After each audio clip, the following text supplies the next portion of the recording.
Welcome to the Dojo Talk Podcast. Please remove them shoes before entry. The master is here, and you still have not taken off your shoes.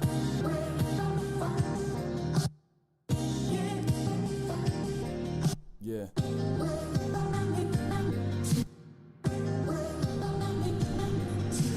Living every day to define man's mission.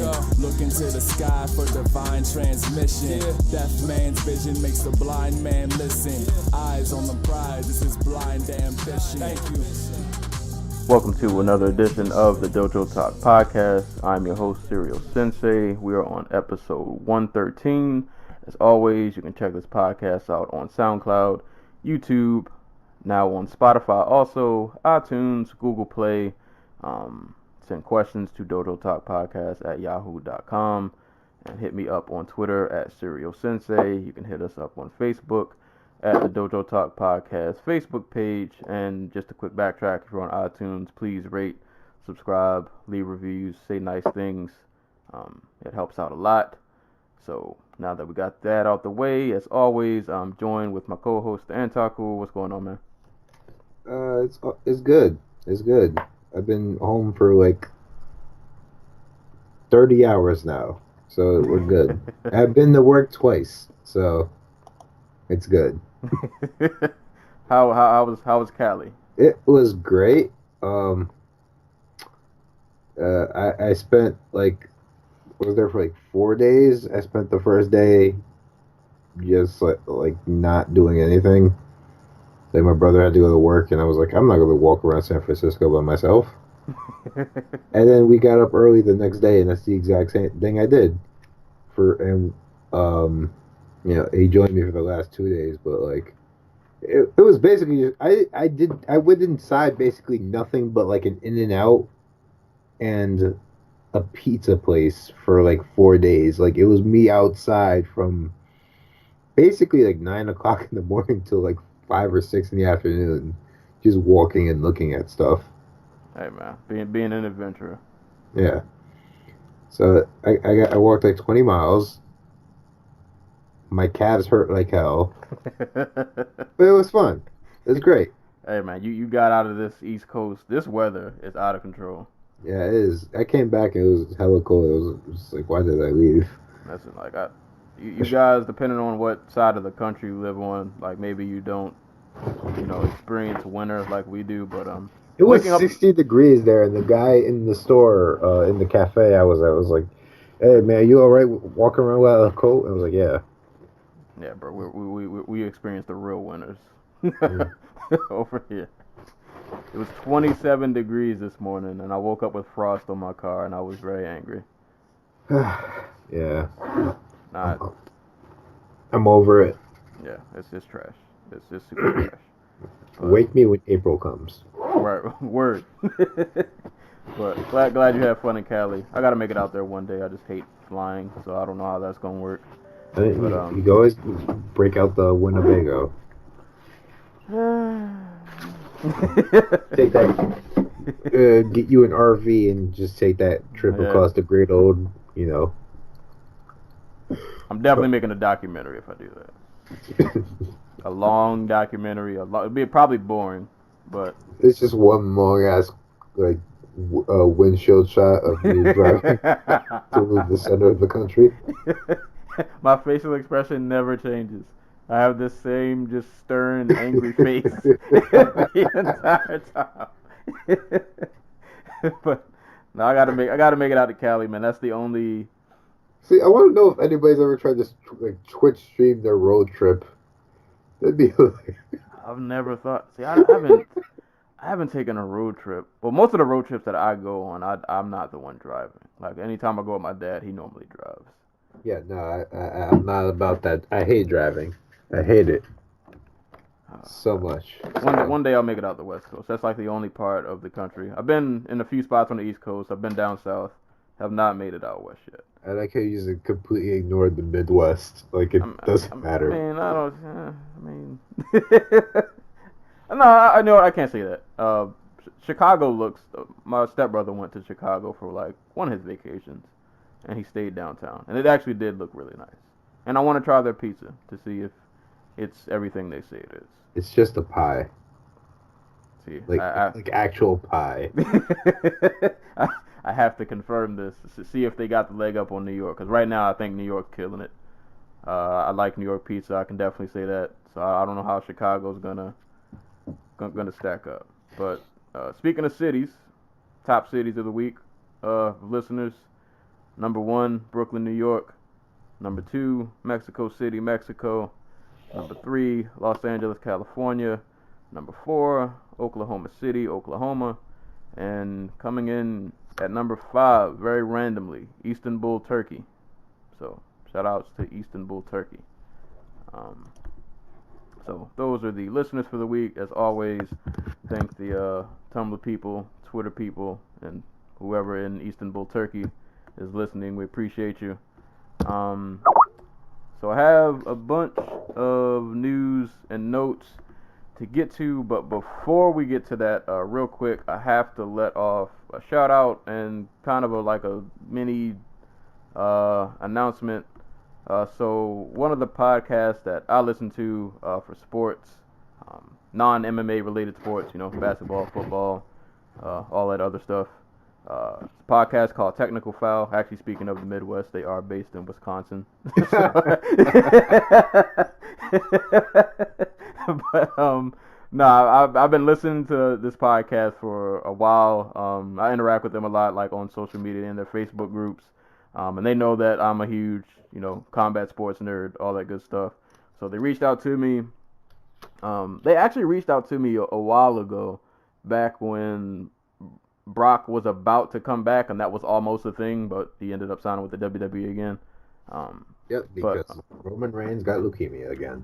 Yeah. But yeah, they reached out to me again, and just pretty much, asked me that I want to, contribute to their site, and I was like, cool, because I listen to them all the time. So this will give me a chance to write articles. So if you want to see me in my journalist form, so to speak, still a rookie, trying to get used to this. I haven't written any MMA articles in a long time before they reached out to me to do this. But I'll be on their website, and Tecknickal is spelled Teck. Tecknickal. You can look on tecknicalfoul.com, and you can see their website, listen to their podcast. It actually is really hilarious and awesome. But I'll be covering mostly UFC pay-per-views for them, so I won't be doing like the fight night cards because they're too many UFC cards. That's a full-time job. Yeah. That's pay-per-views is enough. It'll give me some breaks a little bit in between. So I actually did do a write-up for UFC 231, which obviously already passed by the time you guys are hearing this. But I wrote that up like real quick on like a couple days notice. So I'll be doing another one for them for the John Jones and Gustafsson fight. So give them a listen. I'll leave a link to their podcast and website below. So give them a listen if you like basketball, football. They also cover wrestling. They also cover baseball. Talk about a little bit of soccer sometimes also. So if that interests you, man, give Tecknickal a listen. And I'll be doing articles for them for pay-per-views.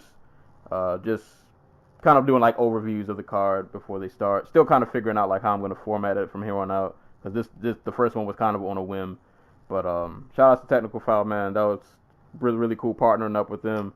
So that'll be something in the future. We can hopefully get fans from their podcast. Maybe they'll get some from ours, vice versa. So what you're saying is we're going to steal their fans? Yes. We're borrowing. We're sharing fans. We're sharing fans. Well, I'm for upright theft. Well, we're outnumbered. There's 4 of them, 2 of us. Now, I want to go back to something you said at the beginning of your whole sell there. Is Wisconsin part of the Midwest, or just all the states that don't border an ocean just part of the Midwest? Is that the thing now? I mean, all right, hold on, because I'm very geographically challenged. So let me bring up a map. Official. I always assumed that Wisconsin was a part of the Midwest, But to be honest, I never really. You're kind of right. We do just kind of lump any state that's not like California, Oregon, Washington, or like if you're like not that far over, we just kind of lump you into the Midwest, and that might be incorrect. Like, I'm looking at an unofficial, like, I look at the Wikipedia Midwestern United States. It counts, but at the same time, I'm just like, So you're telling me, like, Colorado and them don't count? They're part of, like, the actual West? So, like, you got Denver rappers who are, like, West Coast motherfuckers? You know what? You're kind of right, because... Like, I want to know what groups this... It's west of us, but it's not. Is it Midwest? Because if this is Midwest, then you would have to consider. Well, I guess Nevada is West Coast, as is. Hold on, is Utah West Coast? Apparently. So I guess everything from like Wyoming, Colorado. Well, see, you can't because Texas is the South. You know what? If you pull up a map, this is a random side tangent. I feel like the Midwest is Colorado, Kansas, Missouri, Illinois. Like everything in that block moving like upward is I guess Midwest.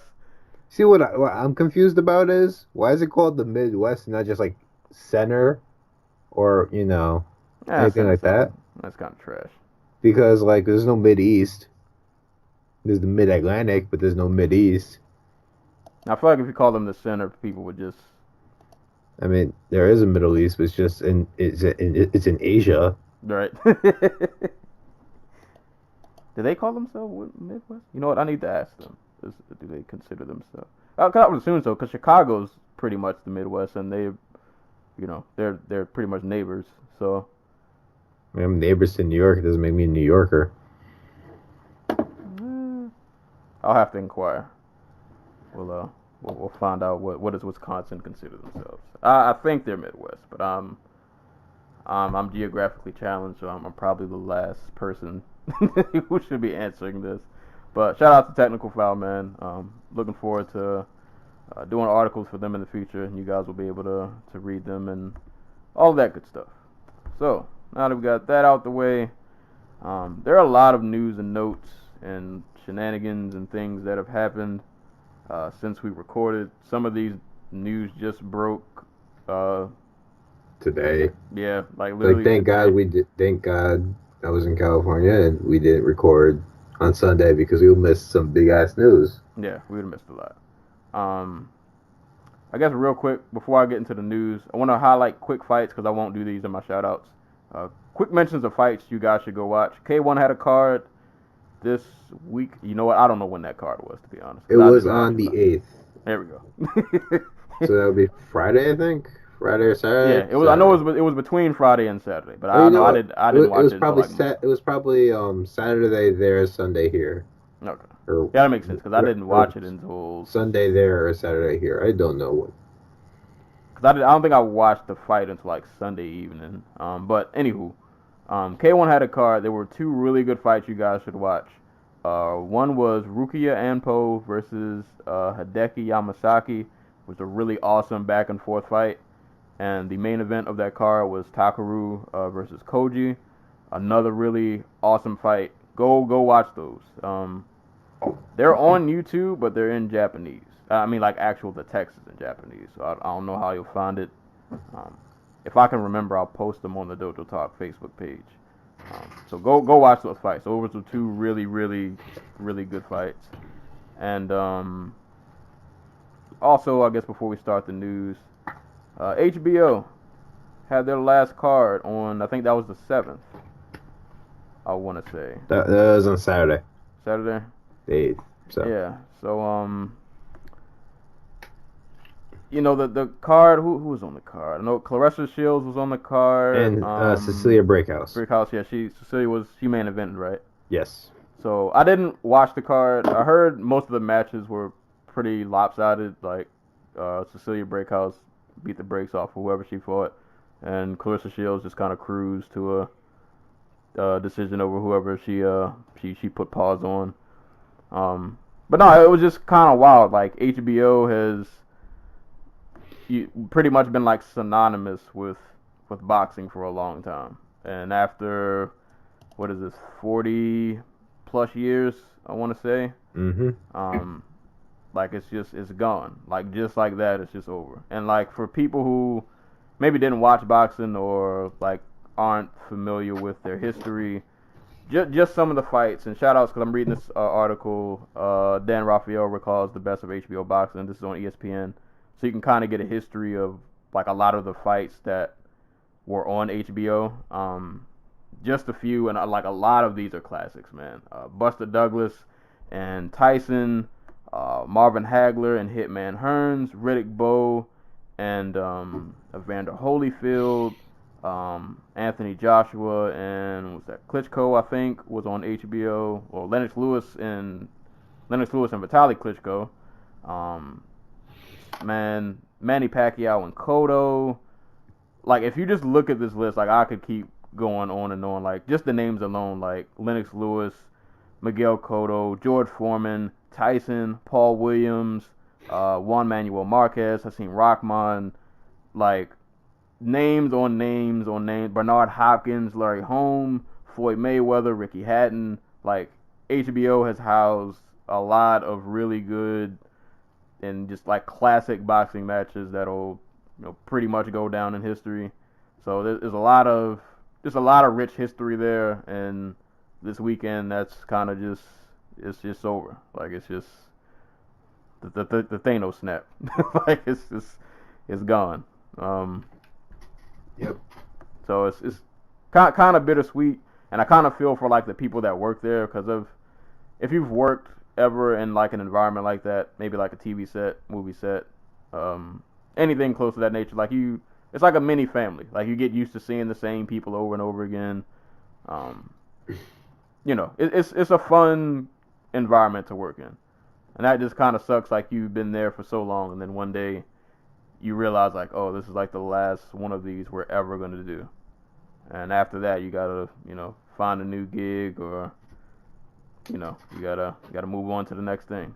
Right. But yeah, shout outs to HBO, man. Everybody who's been involved, from like production to the fighters to everybody, man. Like they had a long historic run, and in this new age where it seems like streaming is the next thing, I think the Canelo fight's on DAZN, right? It's gonna be on DAZN this Saturday. So who knows, man? Like those are big shoes to fill, but world keeps on spinning. I'm pretty sure. I'm not gonna say boxing as a whole is just gonna find a new home. I feel like things will just kind of be scattered here and there because streaming wars, it's only going to get more messy from here. Yeah. There won't be like a centralized. Like 6 months ago, none of us had any fucking clue what DAZN was, and now they have like 4 of the top 5 boxers on the planet or something. Yeah, and so scooping up MMA organizations about a minute. Yeah. So, yeah, it's gonna be weird to just kind of see where boxing just goes from here on out, because there's not going to be like a central hub really anymore. I mean, in all fairness, HBO hasn't really. Maybe they've been like the nexus, I guess is the word for it, but like they haven't been like the focal point of boxing. I guess if you're somebody who watches like the big fights, if you're like if like in the recent years the only fights you really watch were like the Canelo and Golovkin fights, like that, yeah. But like just in the wider scope of things, it's just like that's kind of all they've had recently. That and like Chocolatito, because they could get like the lighter weights really cheap compared to like housing a whole roster full of welterweights or middleweights or something like that.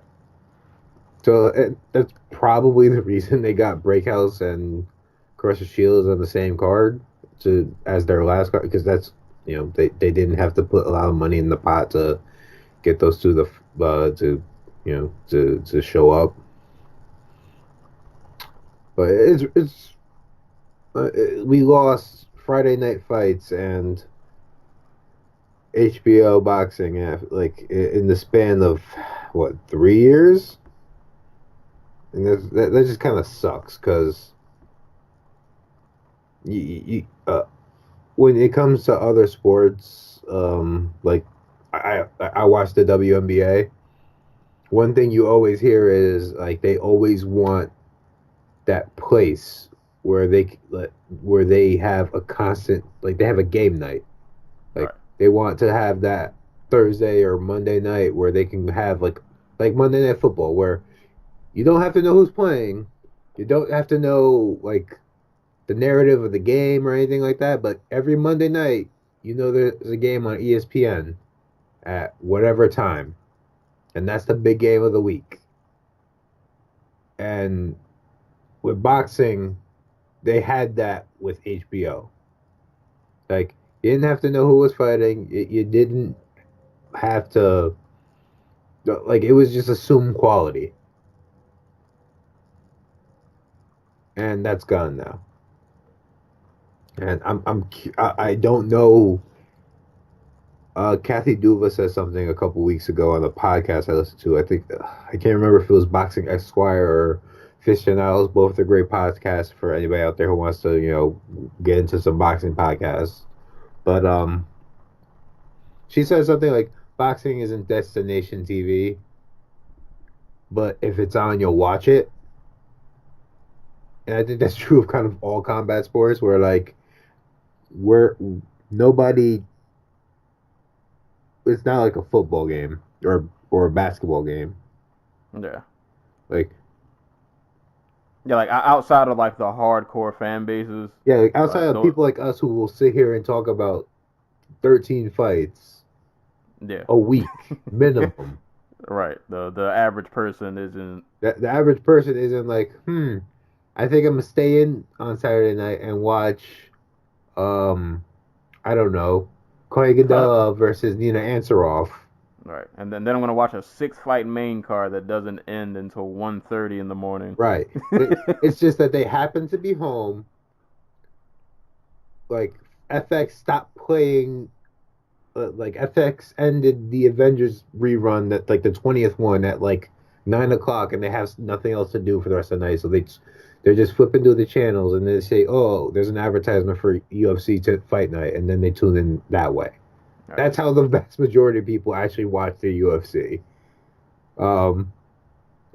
And the same was true with boxing to an extent. Like it's not destination. Like if there's a fight, you'll watch, but you're not very rarely. And these are the people who get you to tune in and put the money down for pay-per-view. Very rarely is it ever destination TV. And I'm curious how in the streaming landscape all that changes, because like obviously you're gonna have to pay for everything now. Yep. We'll get to that. Yeah. And to be fair, like, $10 to watch Golovkin or Canelo fight on the Zone or ESPN Plus or whatever other streaming service emerges in the next year that we haven't even freaking heard of yet. Like that's a deal compared to paying $100 to watch them fight once, right? Right.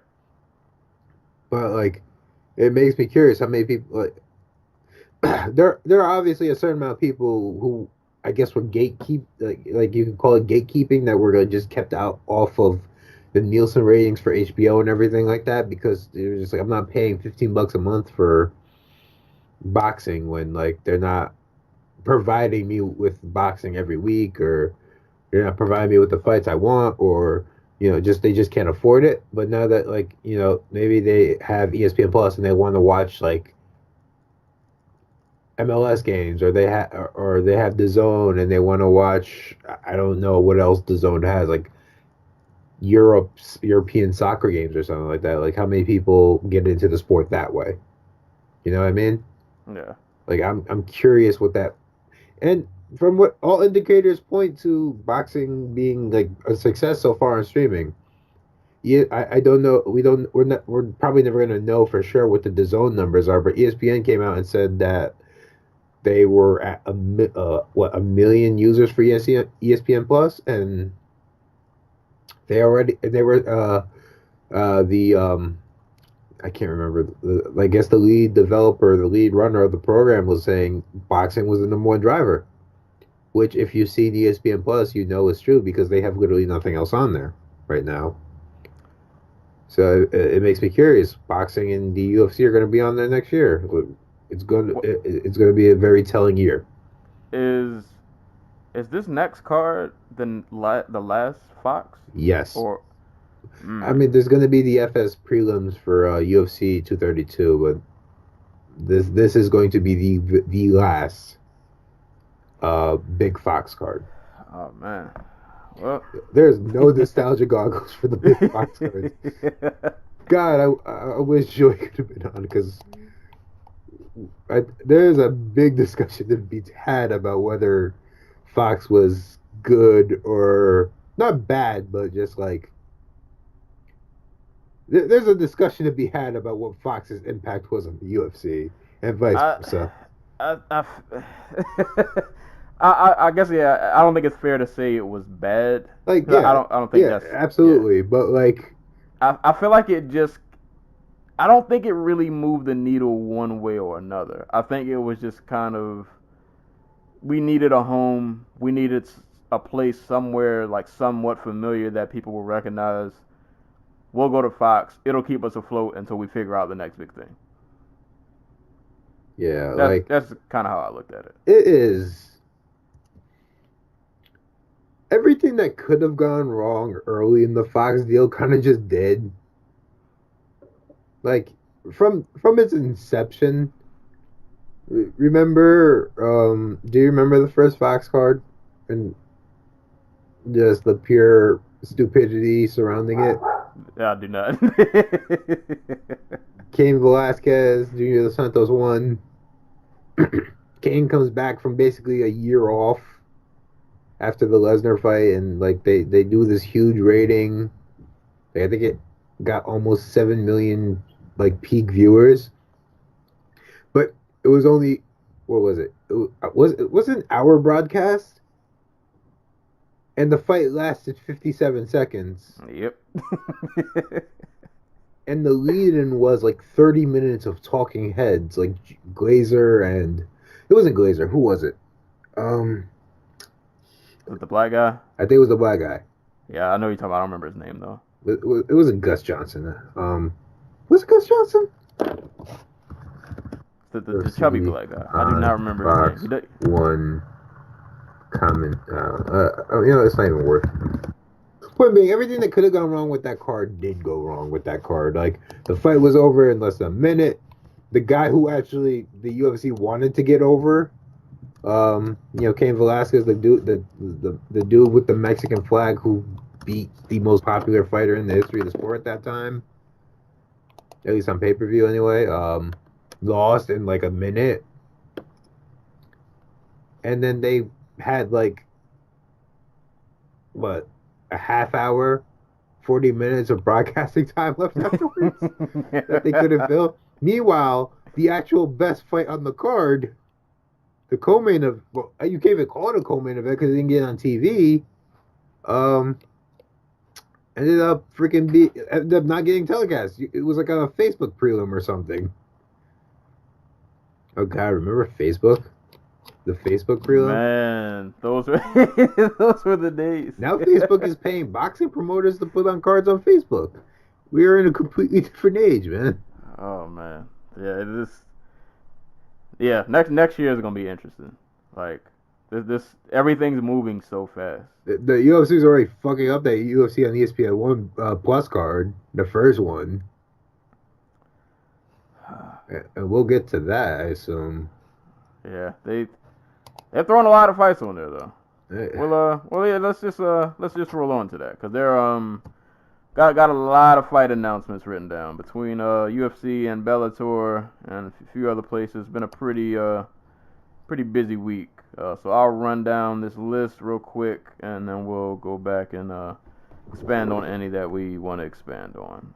So starting with the UFC, biggest fight announcement, the Dillashaw and Cejudo fight is moved to the ESPN Plus card, so that'll be the headline for that card. Now they have no headliner for UFC 233. Yeah. And speaking of UFC 233, the second fight I had listed on my notes was Dominic Cruz and John Lineker, but as of about an hour ago, that fight is no longer happening. Cruz apparently has an injury. I don't know what the injury is yet, but that fight is not happening. They're looking to replace Cruz with Cody Garbrandt, but that They literally really broke an hate hour. Cody Garbrandt. I don't know, but that's ongoing. Like I said, that literally broke an hour ago, so we'll keep an eye on that. But Cruz is unfortunately out of the Lineker fight. Also on UFC 233, flyweight lives again. Joseph Benavidez, Davison Figueiredo. That should be a really awesome card. Back to ESPN Plus. Greg Hardy and Alex Crowder. That'll be a thing. On the same card as the Rachel Ostovich and who's she fighting again? Paige Van Zandt. Yeah, Paige Van Zandt. So they're on the same card. That's a whole issue. I'm just keep going. I'm just keep going. I'm just keep going. Yeah, I'm gonna just put this out there. I think I don't want to put you on the spot or nothing, but I think I'm gonna call that broken card off. I'm calling out. I'm tipping my cap on that one. More on ESPN Plus. Arian Lipsky, Joanne Calderwood will be on the ESPN Plus card. Also, recently announced Donald Cerrone versus Alexander Hernandez on the ESPN Plus card. And recently just added a fight I'm very excited about that will probably fly under the radar. But Thomas Almeida and Corey Sandhagen will be actually this is not the no, this is the ESPN Plus card. ESPN Plus in Brazil, or ESPN Plus in what is it? That I did not write. Anaheim. Right. I'm not sure what state. But that'll be on the ESPN Plus. That's a dick move on the that's two dick moves at bantamweight. Like, come on. Like, give Thomas Almeida someone who won't win. Yeah, that's That's gonna be 3 seconds. That is gonna be a violent fight. It's also probably going to be a very bad one for Almeida. It might be his last in the company. I like both guys. Corey's really fun to watch. But I was sipping the Almeida Kool-Aid for a while, and I would hate to see him catch another L. Dude, I was too, but yeah, you don't fix what's wrong with you. You tend to get your ass beat.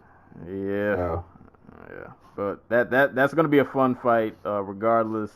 On the UFC on ESPN card, not ESPN Plus, just regular old ESPN. We got Jessica Penne and Jody Escobel. I thought Jessica Penne retired. Nope, she's back. It was like that ESPN money. Yeah, Coming she's quick. on the ESPN card. That's on February 17th. Also on that card on UFC on ESPN1, Andre Fili and Miles Jury. So that's all I got for fight announcements for the UFC. And then for signings, the UFC just recently signed LFA women's flyweight champ Sabina Mazo. I don't know if she has an opponent or what card she'll be on, but congrats to her. Glad she got signed. We've mentioned her on this podcast a few times before. Hoping she head kicked somebody in her debut. Colombia. Yeah, there we go. Yeah. So that'll be a thing. Moving down to Bellator, they got a few fight announcements going on. Patricky Pitbull will be fighting the Bama lightweight champ Ryan Scope February 9th. Aaron Chalmers will be making his Bellator debut, also on that same card, February 9th. For those who don't know him, he's the reality star from what was like their version of Jersey Shore, something like that. X on the beach. Yeah, it's Jersey Shore. Something. Oh like that. wait. Gordy Shore. Yeah. Yeah. Geordie Shore. So he'll be on there. I think he's 4-0 so far in MMA. He's yes. Yeah, so he'll be on that card. Jack Swagger will be making his Bellator debut against J.W. Kaiser on Bellator 214. Did they just find him a fucking wrestler? So, you know, God, Kaiser better come to the ring in in Nazi garb, just goose stepping, because that's what. man. Jesus, but I don't really know much about wrestling, but I just, you know, Jack Swagger, he had the great theme music. I mean, that's bad when that's the only compliment. like, I mean, he was technically heavyweight champion, but that doesn't mean anything. It's not even that he was bad; he was just boring. Like, look at him; he's a boring face. This man has no charisma. We'll see how he does. See if that boring face can get a. I hope he doesn't go in there and look like CM Punk. I hope he looks like he's actually thrown a punch before. He's a wrestler, like a collegiate wrestler. Okay, all right, that's cool. Like he wrestled. What's his name? Fuck the former Olympian who PFL had a heavyweight for a quick sec. That's cool. All right. I was hoping this wasn't just. I mean, it still might be kind of a cash grab, but at least he has a background. Also, Bellator will, between the 15th and the 16th in February, they're doing back-to-back cards. On the 15th, we'll get to see Matt Mitrione against Sergey Karatanov, and then on the 16th, interesting fight. February 16th, number one contender bout at heavyweight. Allegedly, Vitaly Minakov will be back. He'll be fighting Czech Congo, so definitely look out for that. Because I'm pretty sure. Well, that's a rematch. Yeah, I'm pretty sure. Terrible, god awful fight. Well, I mean, we pretty much all wanted to see Minakov fight the winner of the tournament anyway, so this is just a sure way to make sure that happens. Can't wait for Minakov Bader. Yeah. Imagine, one of the things Minakov said is that he never wanted to fight Fedor because he didn't want to put down his, or maybe I inferred that, but he once said he didn't want to fight Fedor, and I'm assuming it's because he didn't want to put his hero out of his own misery. Because this was at the point where Fedor was looked like he was, Yeah. Yeah, not even just where he was just completely just done. For fighting Baldonado. Yeah. He was like, I never want to fight Fedor, but if Fedor beats Bader and Minakov beats Congo. Lord. Yeah. I don't want that for Fedor. He doesn't need those problems. But we'll see. And then also on the 16th, a fight I'm not enthusiastic about at all. Krokop making his Bellator debut. I mean, that's cool. I don't know why we have to watch him fight Roy Nelson. Because they both have names. Name value. That's the thing. I don't really care. You see, Bellator's problem is they book all these fights with all these old heavyweight dudes, and then they go 2 minutes, and then they pop a good main event rating, but it's only for 30 seconds worth of fighting. It's you need time to build. Your audience needs to be oh shit, it's 9:45. The Fedor fight's on. They can't just tune in and be oh crap, I can't believe Fedor and Matt Mitrione knocked each other out. Oh boy. Yeah. Well, that's probably why it's best that that fight happens on the zone, but it won't. Yeah. We're all. We're all guilty. Yeah. Last fight news or fight announcement. KSW 57. Puds. He's back against I'm gonna butcher this name, Simon Kalecki. If you just want to get a visual for this fight, just imagine the Hulk fighting the Hulk, or a Hulk fighting the bigger Hulk. We have that fight because of KSW. It's Matt Fjord, or was it Matt Ford? The big brawling dude with the small ass head. Oh, Martin Ford. There we go. Martin Ford versus Shadab Garibi, the Iranian Hulk. God. Yeah, KSW is giving us what we want. Oh yeah, they are pulling out all the stops. But yeah, Puds and then Simon Galecki. Wait, is Simon Galecki also a weightlifter, or is he just like a street rapper, like um like the homie? What's his name? Oh, Galecki is an Olympic gold medalist. Wait, weightlifter or friggin' like actual wrestler? Because one might constitute murder. Let's confirm this. The headline just says Olympic gold medalist. Okay, all right, that makes sense. Okay, I'm with it.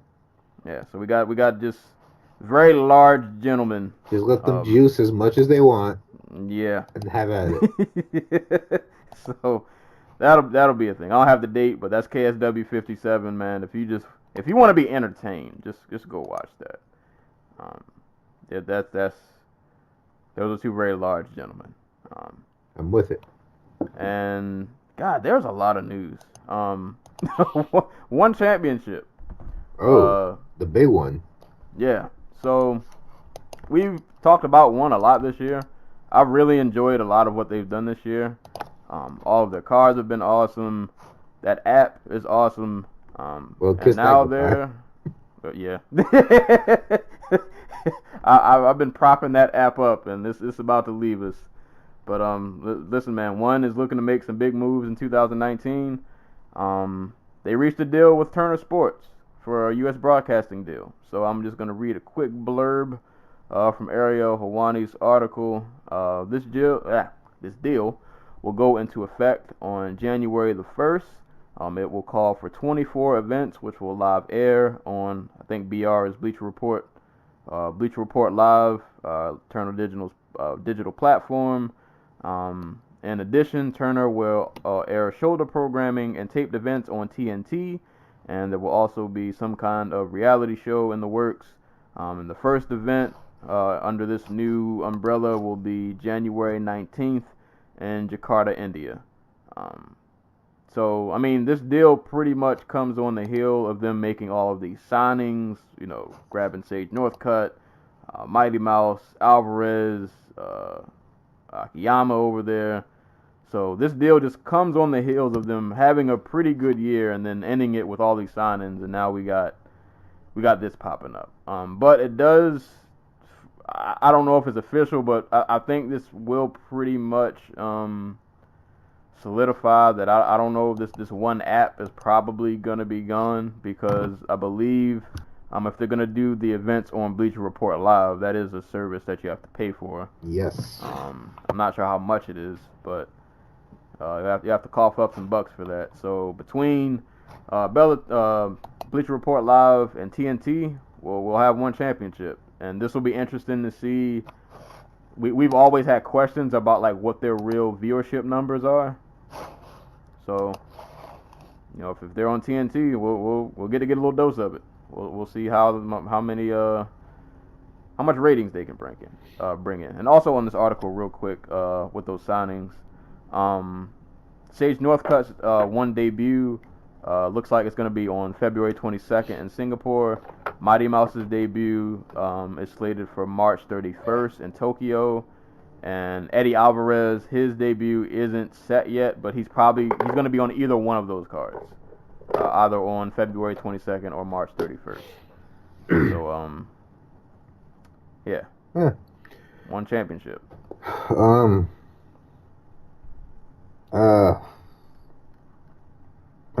I feel bad because I laughed at them like 2 months ago when Victor Clee was like, "We're gonna be on US TV." I was like, are y'all gonna pay for that time? And now they have a 3-year deal with Turner. Yep. I can't imagine they're getting much money. Like, and that's probably the cynic in me. But like 24 events a year, only 3 Americans really on the whole entire roster. that people care about. That, just like in general, I don't know another American fighter in one right now. They used to have that dude who was like a Wall Street banker, but he hasn't fought in forever, if memory serves. And I guess there's Brandon Vera, so it's like him. He's not even over. He's over in the. Oh yeah, no. Yeah. Well, he's like a star in the Philippines, so take that for what it's worth. But yeah, no, this is big. Like, if you're a fighter and like you just saw Eddie Alvarez get like a 4 million, like talking about he got paid 8 figures, and Demetrius Johnson's and Sage Northcutt's out here like, yeah, the UFC couldn't match my offer sheet for one. Like, you might start peering across the road and be like, I don't have to fight, you know, I was gonna say like Tony Ferguson or something. But like even further down, like the UFC like rankings, like I don't have to fight Elias Theodorou to main event on like TV and make a 6 to 7 figure salary a year. Like, I mean, I would be open to that. I mean, and you'll be on TNT. Yeah, exactly. Like you'll be on a network that. I mean, if you have even the most basic of cable packages, that's pretty much available to anybody. Dude, so, it's like live sports content, man. Like, yeah, I can't remember. Someone posted it about in relation to this on Twitter, but like it's like what? It was 82 out of like 100, like live content on TV, like. In terms of ratings, like the 82 most watched television broadcasts of like the top 100 were live. You know what I mean? Like, yeah. I'm sure like reality shows and like American Top. Wait, what was it called? American Top Model. No, I was gonna say the Idol show, American Idol, and like all those shows. I don't know. I'm sure like some of those like were in there somewhere, but like I'm assuming a lot of it's just basketball and football games. And like you have the Lomachenko Pedraza fight that averaged like 2 million people. But I don't know this. If one can figure out how to really, because like you said, they. In terms of American fighters, they only have mainly the 3 they just signed. But if they can, they got the big one. They got Sage Northcutt. Yeah, they got Kendall. He'll bring all his purity and graciousness. He needs to be on an NBA commercial. They need to make that crossover happen. Well, they got Demetrius Johnson and Sage Northcutt, so they can continue doing their weird, creepy. Right. We're wearing short shorts and black socks inside your house. Commercials. I don't know who the Metro PCS of one championship is, but if they can just figure out how to just market to the American audience, I mean, being on TNT is already a big help, but I don't know, man. If they can just figure out how to get people invested who weren't fans before, to like just get them to care about some of these fights, this could end up being this could be a really good look. It could be a really good look for them. Or, I don't know. It could definitely go left. So, somehow. We always have to consider the opposite. But I'm going to try to be optimistic. I like the move. And thank God, at least from this article, like there'll be live events. No Bellator tape delay. So that's always great. But no, shout outs to one championship, man. That's a pretty big pretty big move. I'm just curious what the financials are. I want to know what their budget's like. But and I'll say because I think I saw that same question on Twitter. Like a lot of people I saw were still skeptical about this. I mean, because it's MMA. Like we have to be skeptical. Yeah. But here's just what I'll throw out there. Like if PFL is still around and they haven't folded yet, I think one championship's okay. Well, that's because they keep getting investor money. That's where all the money came from. That is true. But, I mean, if PFL can find investors, I'm pretty sure one championship will be all right.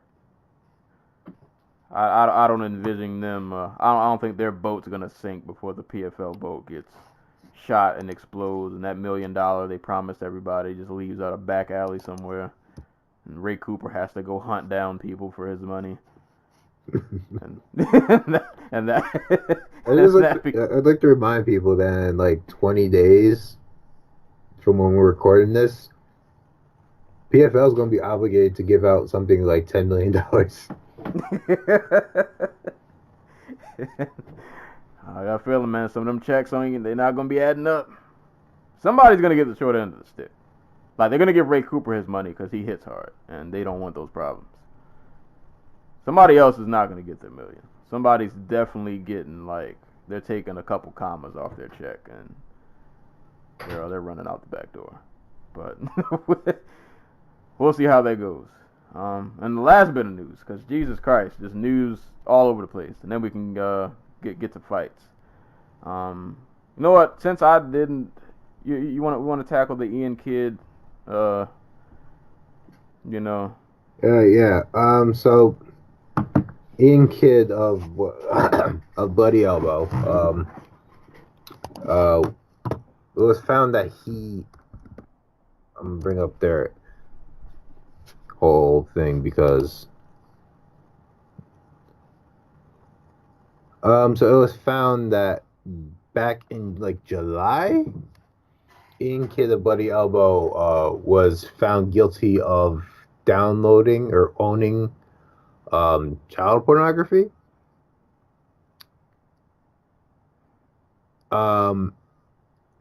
And apparently this went unnoticed for like 5 months, which I guess is understandable because I don't sit here and like Google all the people I work with.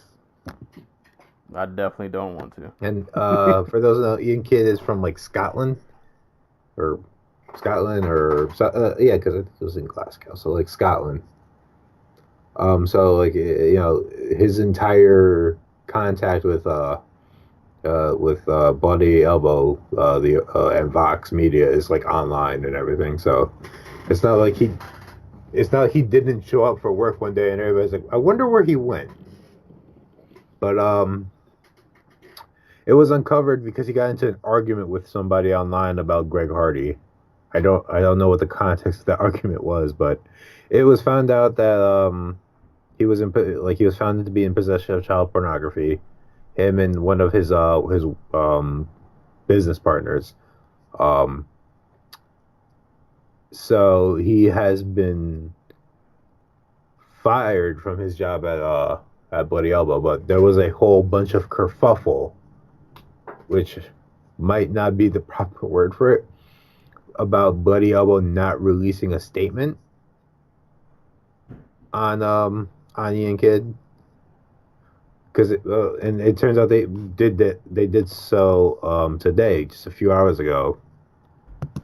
I'm detailing the entirety of the case, their process by which they looked into the matter.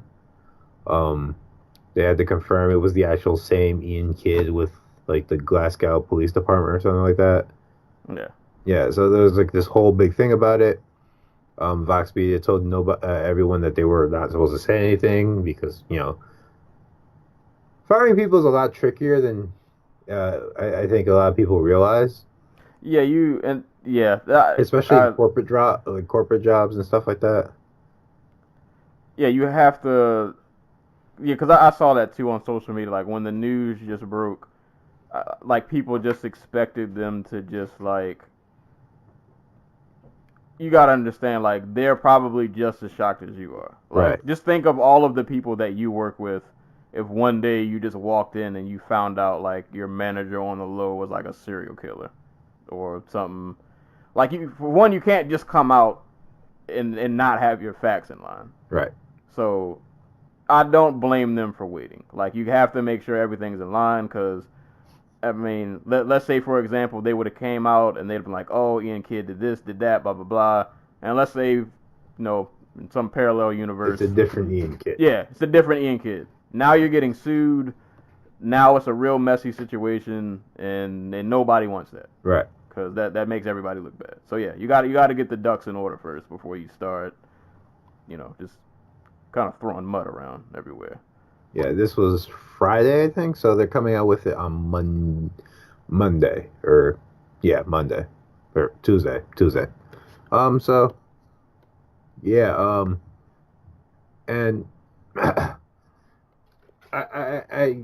don't bring this up just because, but some of you really need to put your thinking caps on, I guess, and be a little bit more discernible about who you listen to on Twitter. Because maybe don't retweet the conspiracy theorist dude who's like, Vox Media knew about Ian Kidd being a pedophile and kept him on anyway because he was such a valuable member of the Bloody Elbow. Blah, blah, blah. Like he generated like, dude. Obviously, like we've seen, like especially when it comes to like higher up the chain, we've seen companies just look past their employees or their executives into like transgressions. But like Ian Kidd's like a writer about like PEDs and shit. And to my knowledge, like he's not like irreplaceable. Like Vox was not out here just like covering their ass and being like, yeah, we knew he was a pedophile the whole time, but we kept him around because we really enjoyed his work or something like that. Right. And to insinuate that all the writers at Bloody Elbow knew about the charges that were brought up against him is kind of stupid. Really stupid. And I get it. Like people are angry at Ian Kidd, and I completely understand that. But you gotta be rational. Like I said, think of you have a job, and you're listening to this. If there's no way if you walked into work and you found out like the guy across from you like murdered somebody yesterday, and like I don't know, somebody who didn't know you expected you to just know, like, oh, you work with the guy, you should know. You don't know what these people do when they're not, I get it, we're buddy in the office, blah, blah, blah. Maybe we go hang out after work every now and again. But, like, you don't know what these people are doing when you're not, like, with them. Right. They're not, like, you don't. You have no idea what these people do when they leave the office and they clock out for the day. So there's no way I can expect the person who sat across from Ian, well, I don't even know what their setup is, but I'm not gonna put that on them. Like, they knew when they were covering for him. They're writers. They're like I don't think. Okay, so MMA media doesn't make enough money to actually do this shit full time. These people have other jobs. Yeah. And they live in like completely different parts of the country. Like right, you're just shooting emails. Yes, and getting your things Discord, edited. And then Twitter. Like one of the writers, what's her name? Stephanie Haynes, I think. Yeah. She's part of Bloody Elbow's like Three Amigos podcast, which used to feature Ian Kidd. I'm assuming they won't be featuring him anymore. Yep. She recently, like, her and Ian were probably like the closest in terms of like just being friends. Like him being friends with everybody on the site, and yeah, she lives in like the Midwest, if memory serves, and he lives in like Scotland. So this isn't like I said, this isn't a thing where like, okay, your fellow employee's been missing for like a week and nobody's able to reach him. There's like, okay, this guy got arrested, probably disappeared for a couple of days, which is probably like online, which is probably not unusual, and then came back like everything was fine. Yeah. But I just wanted to put it like, y'all need to be a little like, y'all need to exercise a little bit of like, direct your anger to the right. Direct your anger to the right people. Exactly. Like in the right direction. Don't just. That's kind of the downside of social media. Like people get angry and they just start shooting shots at everybody, and it's like you can't do that. Like I understand you're angry, but at least be angry at the right people. Right, and maybe don't listen to everything Front Row Brian says. he's been popping up way too much on my news feed. He's He's been out there. I'm never gonna get over the fact that one time somebody linked him to like my fucking Tumblr page and was just like, do they seem like a legit source of information? And I'm just like, dude, this is just a blog about shit I see on Twitter and other places. But yeah. Now as far as I know, Ian Kidd isn't arrested, but he's been, well, you know, he was arrested. Like, he's not in jail. He's like on this. I don't understand UK laws about like pedophilia and stuff like that. But from my understanding, like, for starters, he's not allowed to use Firefox, which doesn't keep a record of like their users' like web history, and makes it really easy to get like on Tor, like on the dark web. So he's like limited internet access, some type of probation, like that type of junk, which seems really light. Like, the dude should he should be in jail. No, he definitely should. Cause I don't have the article pulled up in front of me, but he had a ridiculous amount. Okay, so from what I've read about, because I went to when I was at Penn State, one of the dudes in my building was arrested for owning child porn. It was like a terabyte. Like That's a lot. That's a lot. But bro, from what I was told, real quick, is that they download them by like the bundle. So like you're not like, these collections aren't like they go on like Google Images and then they right click save image as like 1,000 different images or whatever. It's just like, okay, somebody meticulously puts all these together, uploads it to like Tor, and then I guess like pedophiles go there and just download the thing from there. And the way and the way they catch them is that certain collections, I guess, are like marked by like I guess here would be the FBI. I don't know what they have over there in the UK as like as what you call it, as an equivalent, but what they'll do is they'll mark them, and anybody who downloads, they're just able to go and arrest. That is, I have a 500 gigabyte hard drive that I've had since like college, and I have yet to fill that up with just like music and stuff I've written. A terabyte. That's a lot.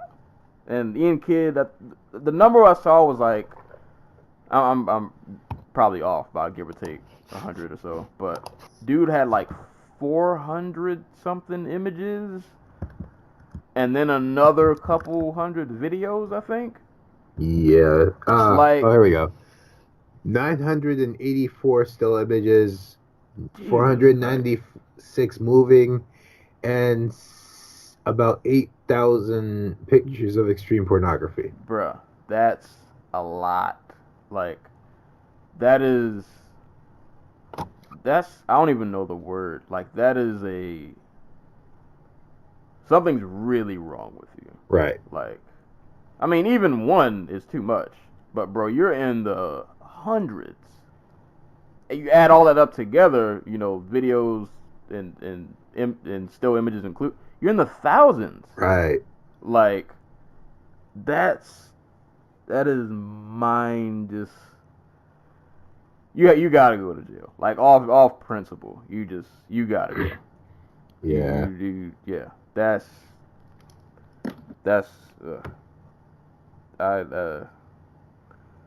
I'm glad he got white boxed. That's not enough, but that's, you know, bloody elbow isn't the law, so that's, you know, that's pretty much the most they can do. But yeah, needless to say, I would hope he's not going to be at any publications in the near future. You got to go to a life of obscurity after that. Like, there's no way you can recover from that. I mean, I don't even know what the hell like he does. Like I said, like he got arrested alongside his business partner, but I don't know what they do. whatever that business is, that's got to be over. Right. You gotta go live in a basement somewhere. Oh God, you just reminded me of something. Yeah. Whatever. Time doesn't matter on this podcast. So have you ever been on the Reddit? What was it? It's not No Sleep. I think it's something like Let's Never Meet Again or something like that. Mm-hmm. This guy is talking about like how he was doing, like he's from Australia and he was in like the outback. And like he was just like he was working on some dude's land, right? Like, because they're just like apparently there are people who just own like land the size of states there, and this guy's property was about the size of Massachusetts. Jesus. Yeah, that's not me. That's what it's called. So he was just out there working, so, and a large part of like just working on that land that size is people just set up camp without realizing they're on somebody's property. So part of his job is just go around and be like, hey, you're on so and so's property, don't mess anything up, or please move along, or you're trespassing, whatever. So one day he's just out and about, and he's driving, and he sees a trailer parked out just in the middle, like all the way out in the middle of nowhere underneath a tree or whatever, and it's locked. So he drives all the way back to the homestead, gets like a pair of like something like the big handle thing that you use to break open padlocks. He goes inside, and it's full of nothing but boxes of child pornography. Like, really sick, extreme shit. And, like, again, he's in the middle of like nowhere, so like with no signal, no telephone, whatever. Yeah, I was gonna say. So like, what do you even? So what he does is he immediately mad dashes back to the property, calls the police, like to come out there with him, and they come back like a couple hours later, and I guess whoever was in the van found out that somebody broke in and proceeded to just light the shit on fire. Yeah, so a couple hours later, they have to drive back. And a couple hours later, they come back with the fire department, and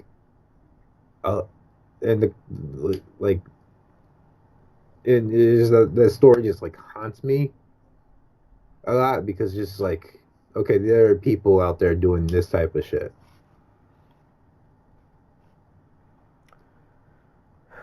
Crazy. Ugh.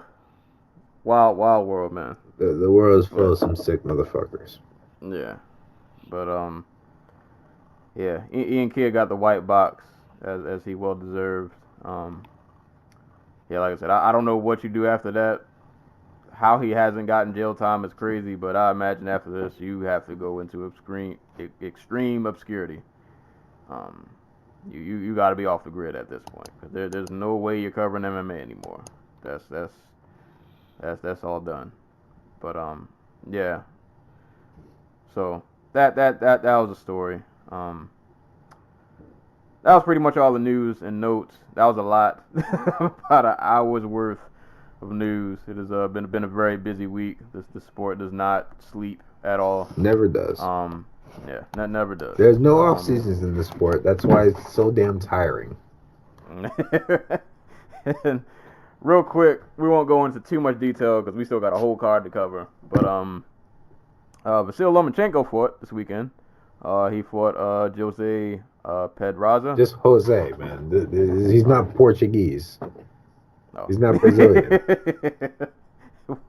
Well, Jose got beat up. Well, you know what? Let me retract my statement, because this card was on the same time that I think this and 231 were on at the same time, I think, right? Yes. I want to say. Yeah. So I had this fight on, and I was only like half watching it. So I saw bits and pieces from what I heard, it wasn't Lomanchenko's like best performance. But if there's anything you want to see in this fight, watch round 11 where Vasyl Lomachenko lands 42. I repeat, 42 power shots and just completely tools Jose in that round. But he won that fight via decision. So, he continues his streak of living in the Matrix.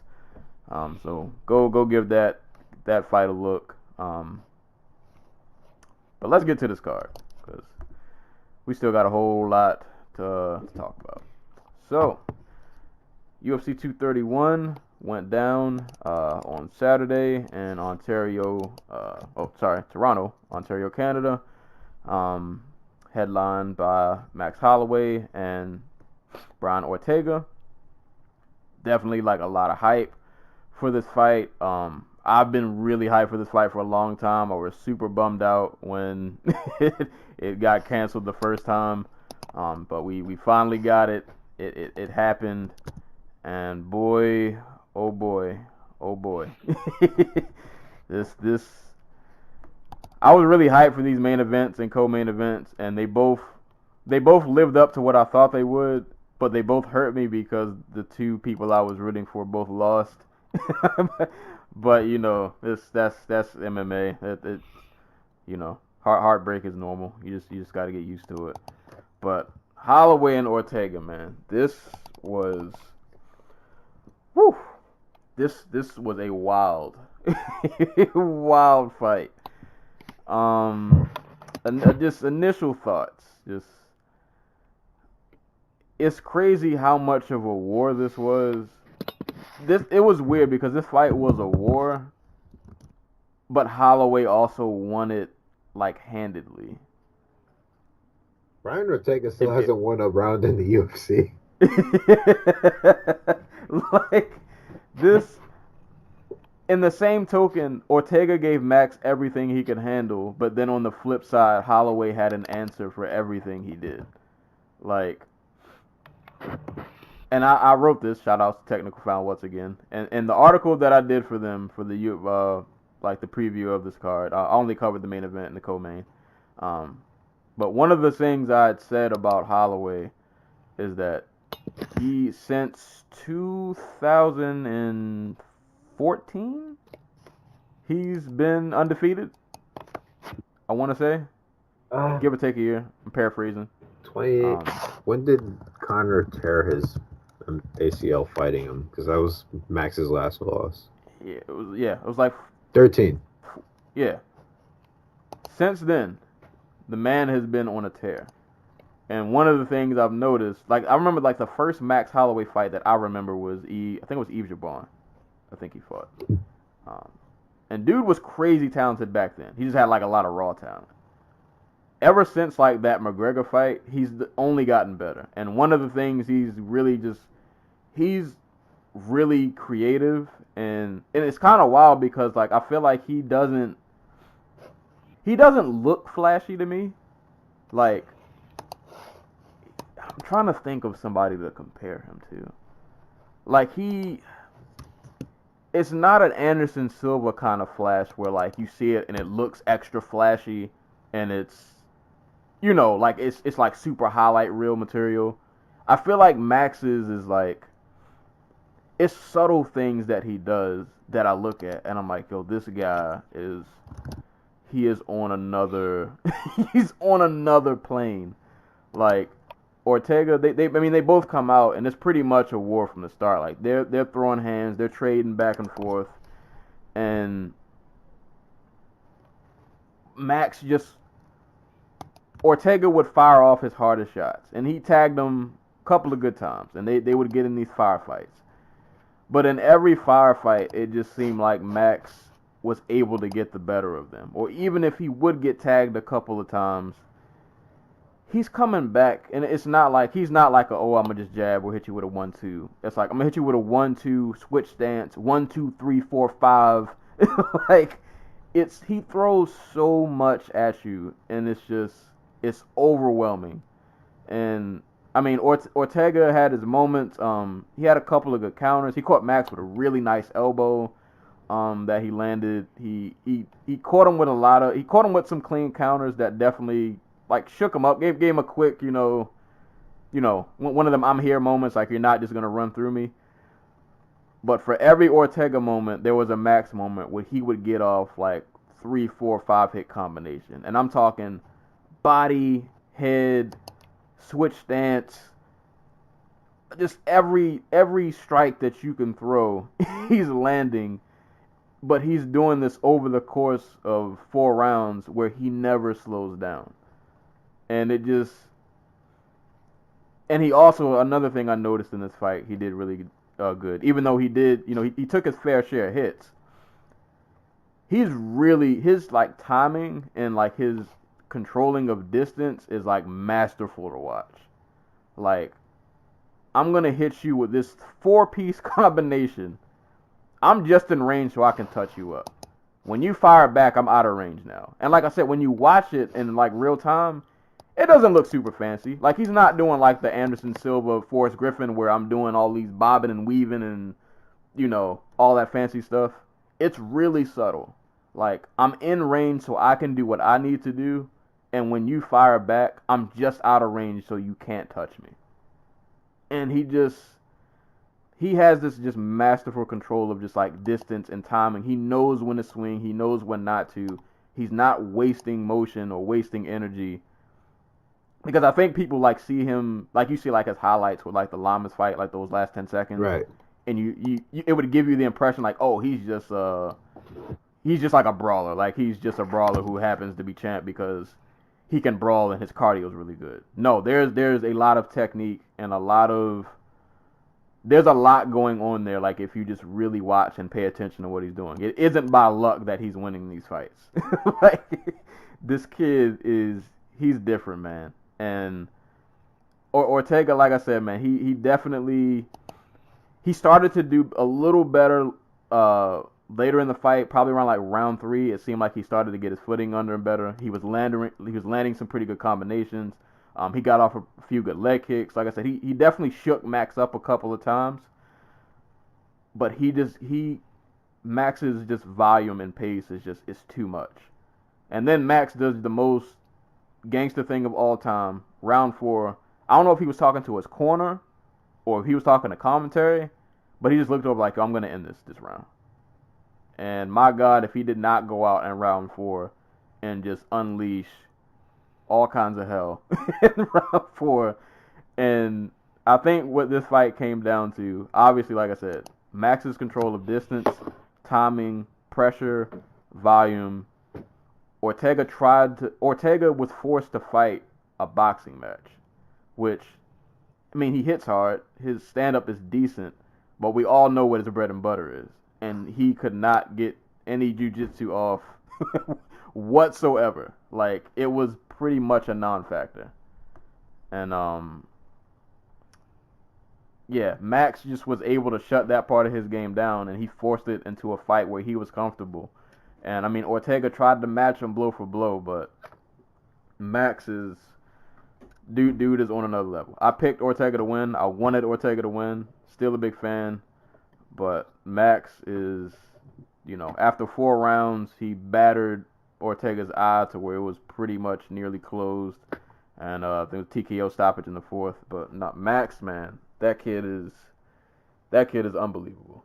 That kid's something different. Yeah. So I didn't really I watched this fight 4 times, but it didn't really occur to me until I saw people posting gifs and like little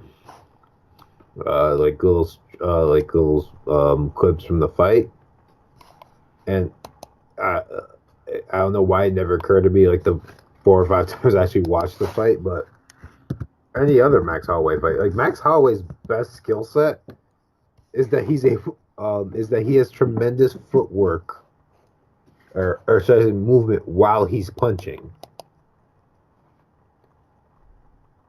And I don't mean like he'll jab and then he'll get out the way. I mean like while he's jabbing, he is already hitting another angle with his feet and proceeding to hit you from there. I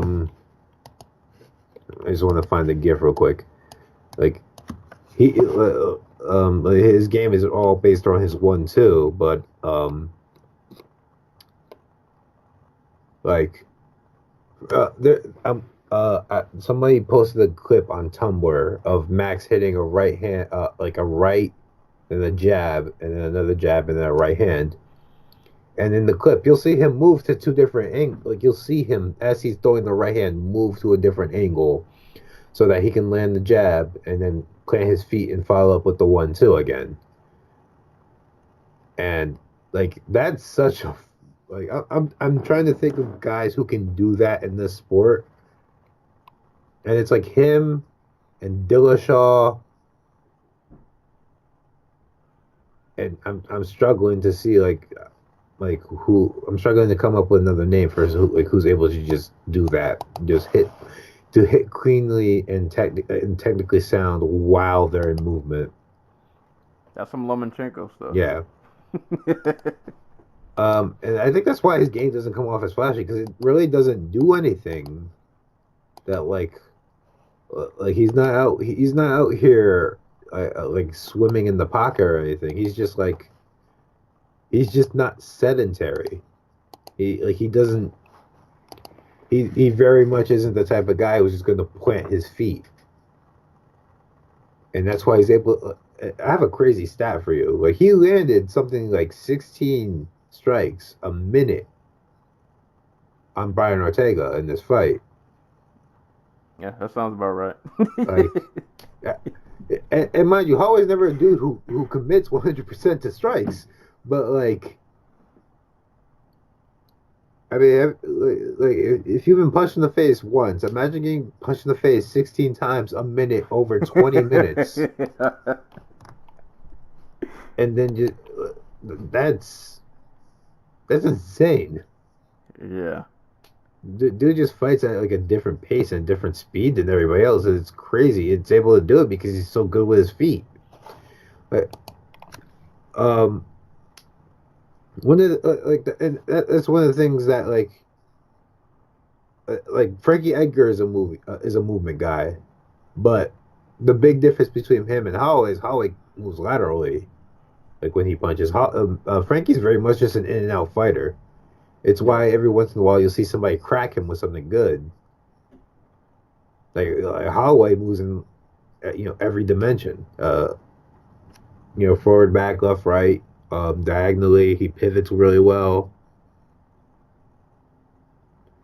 and Brian Ortega, like, for how good he's gotten as a striker, or at least how effective as he's become as a striker, he's very you'll see in this fight, he'll go to attack Holloway, and Holloway would have already taken an angle.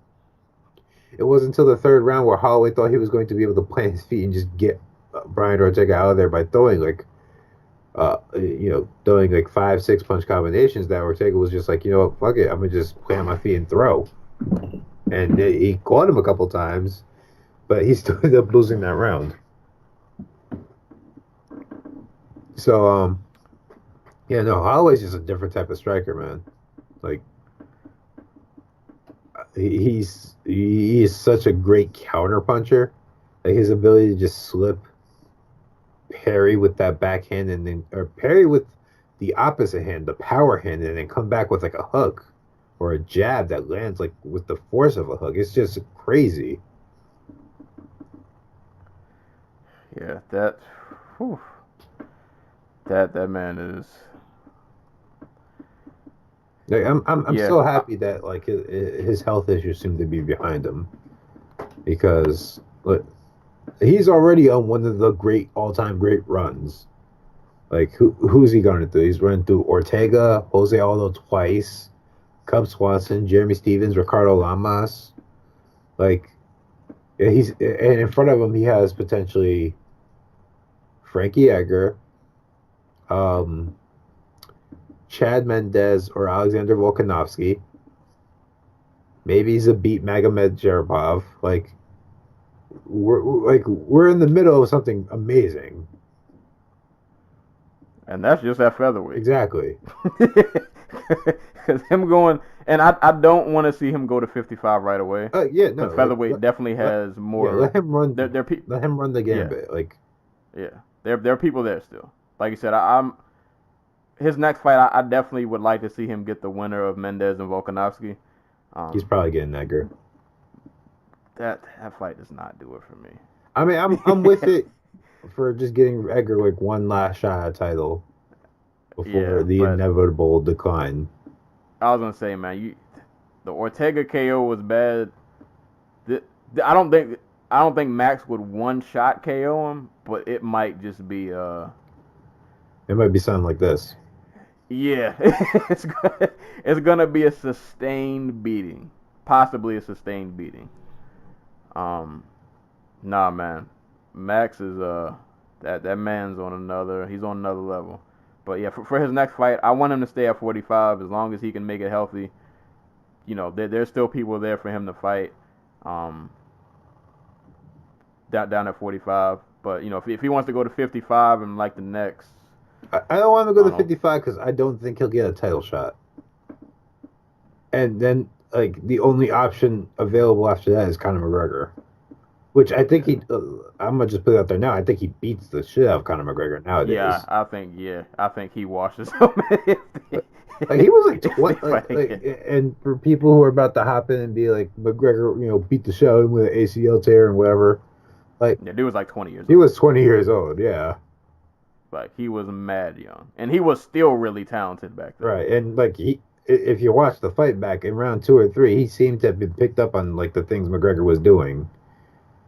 And that could be in part because of the ACL tear or, you know, whatever, but... I was going to say, I mean, and that was on Conor's, you know, his rise. That was one of his tougher fights. Right. Like, aside from the Mendez fight, that was probably the toughest fight that Conor had. So, yeah, I'm all for Max fighting for the 155 title eventually, but for right now, like, there's still stuff I want to see out of him at featherweight. Yeah, I mean, Max Mendez, Max Volkanovski, Max Sabit, if that continues. Matt Yair Rodriguez. Yeah, Max Yair, if he can, you know, finally put it all together. Now, I'll say this. If I'm down for Max Moicano, like, give me that. Yeah, I was gonna say if because I've seen this debate on Twitter. Now I don't want to get into it here, but I'll just throw this out there real quick. If Max runs through like Mendez, Moicano, Volkanovski, and like Zabit, if he makes it up there, and I guess Yair, if he can make it up there. I'll give y'all the GOAT. I'll give it to you. For me, I'm really stingy on these things. Like, for me, for GOAT talk, longevity is a really big thing for me. But I'll be fair and say that something that may be able to trump longevity is resume. Like, that's me. I'm all about resume, and like Max's resume. Yeah, it's wild. Like, Max's resume was wild before he won the title. Yeah. So I'm an old man. I'm stingy on my GOAT talks, but like before he won the title, he had to go through Stevens, Lamas, Swanson, and Pettis just to get a shot at the title. Right. Like, that's like, who else has to go through 4 top 10 fighters to get a shot at a championship? Wasn't like, and they were all like on. Was that the end of Swanson's run? Yeah, that was the. I think so. Swanson's and was Stevens on his run at that time? Because Stevens at one point had a nice little streak. He had like 2. He had the one he was on before he fought Jose Aldo, where he went through Emmett Choi and Melendez. But yeah, the one before that, no, he was coming off of losses to Swanson and Oliveira. Okay. But he had the win over Dennis Bermudez. Even still, Max's resume is looking. Dude's resume is airtight. Yeah. I'll give you that. Like, and yeah, if people want to make the GOAT argument off a resume, I'll concede. Well, I'll concede. I'll let you have that because that I can't. the resume speaks for itself. I can't really, I can't really argue against And I think we're past the point of debate with this, but yeah, he's better than BJ Penn too. Yeah. I think that's pretty fair. BJ didn't do himself any favors by continuing to fight. Fact, but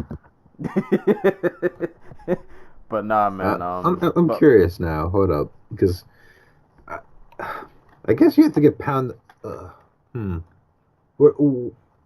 Do you consider Max Holloway pound for pound best fighter on the planet right now?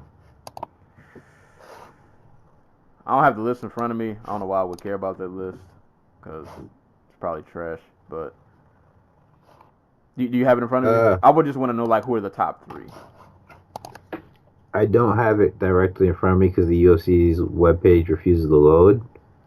Oh, yeah, it was down, like, the other day. I was trying to get on it, too. I forgot what I was trying to look at. Let me look in the app real quick. I mean, I would imagine the top 3 would probably be, I'm pretty sure DC's up there. Would have been Mighty Mouse, but he's not there So anymore. right now, top 3 are DC, Khabib Nurmagomedov, and John Jones. You know what, man? I love Jones the fighter, not Jones the person.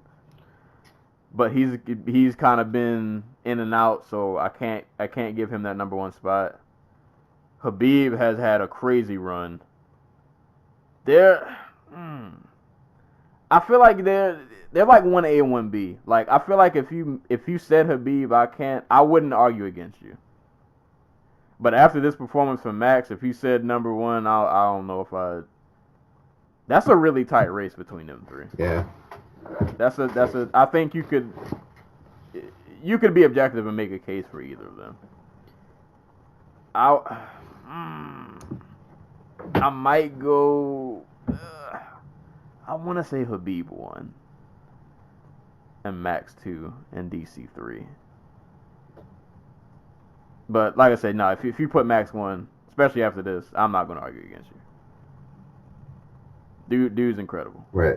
But props to Ortega though, man. Like that man, he was fighting to the end, the very end. He never, he didn't shy away. The man gave it everything he had. But you know, I'm happy they did stop the fight. Shouts to Renner, or however you say his name.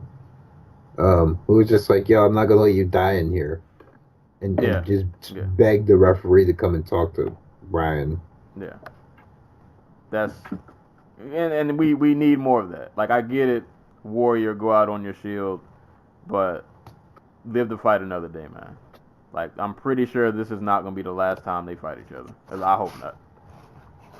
Brian can get another streak going. If he can keep improving, we might get a part 2. Yeah, Ortega's 27. He still has. Yeah, he's got time.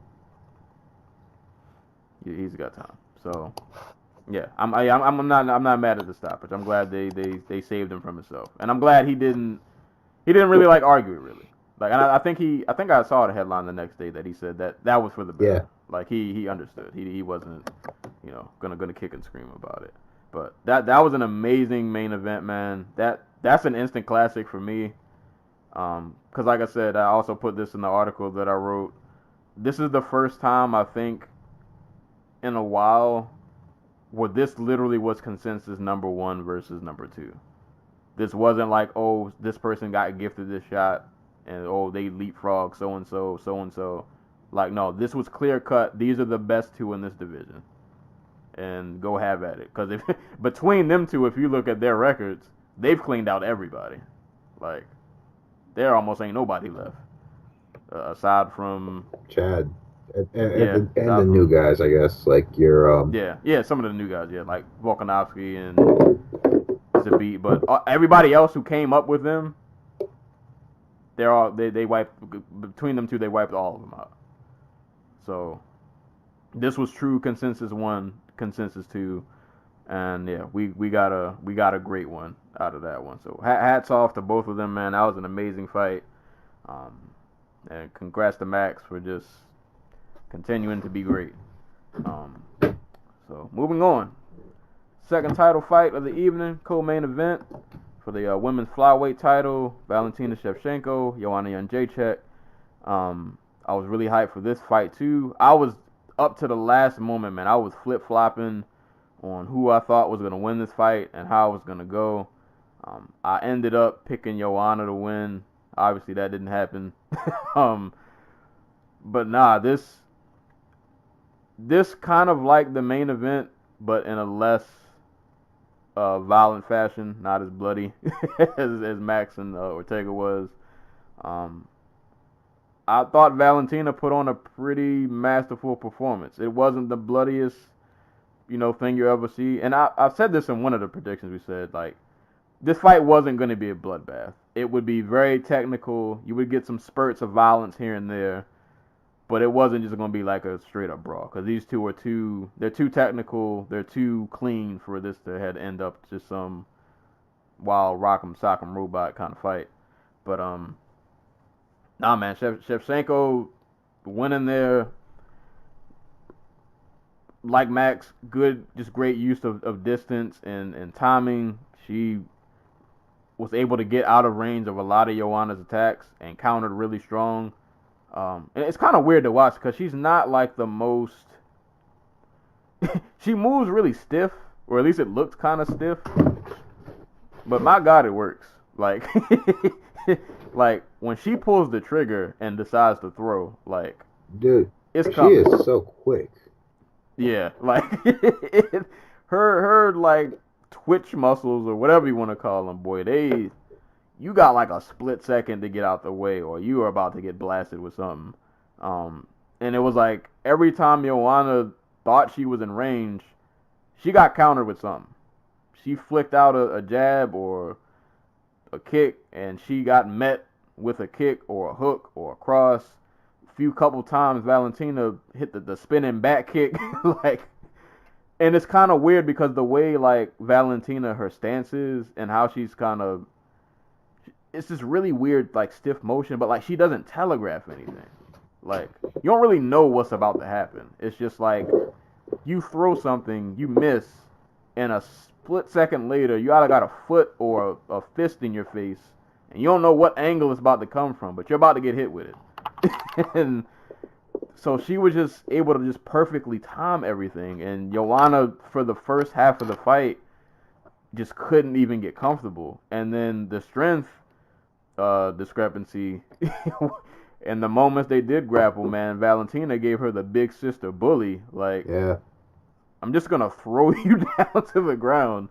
And she was just literally like the physically, I wasn't too surprised, but I kind of was, because I've just never seen Joanna get bullied like that. Like, she really just, when she took her down, it was just forceful. Like, you're going down, there's nothing you can do.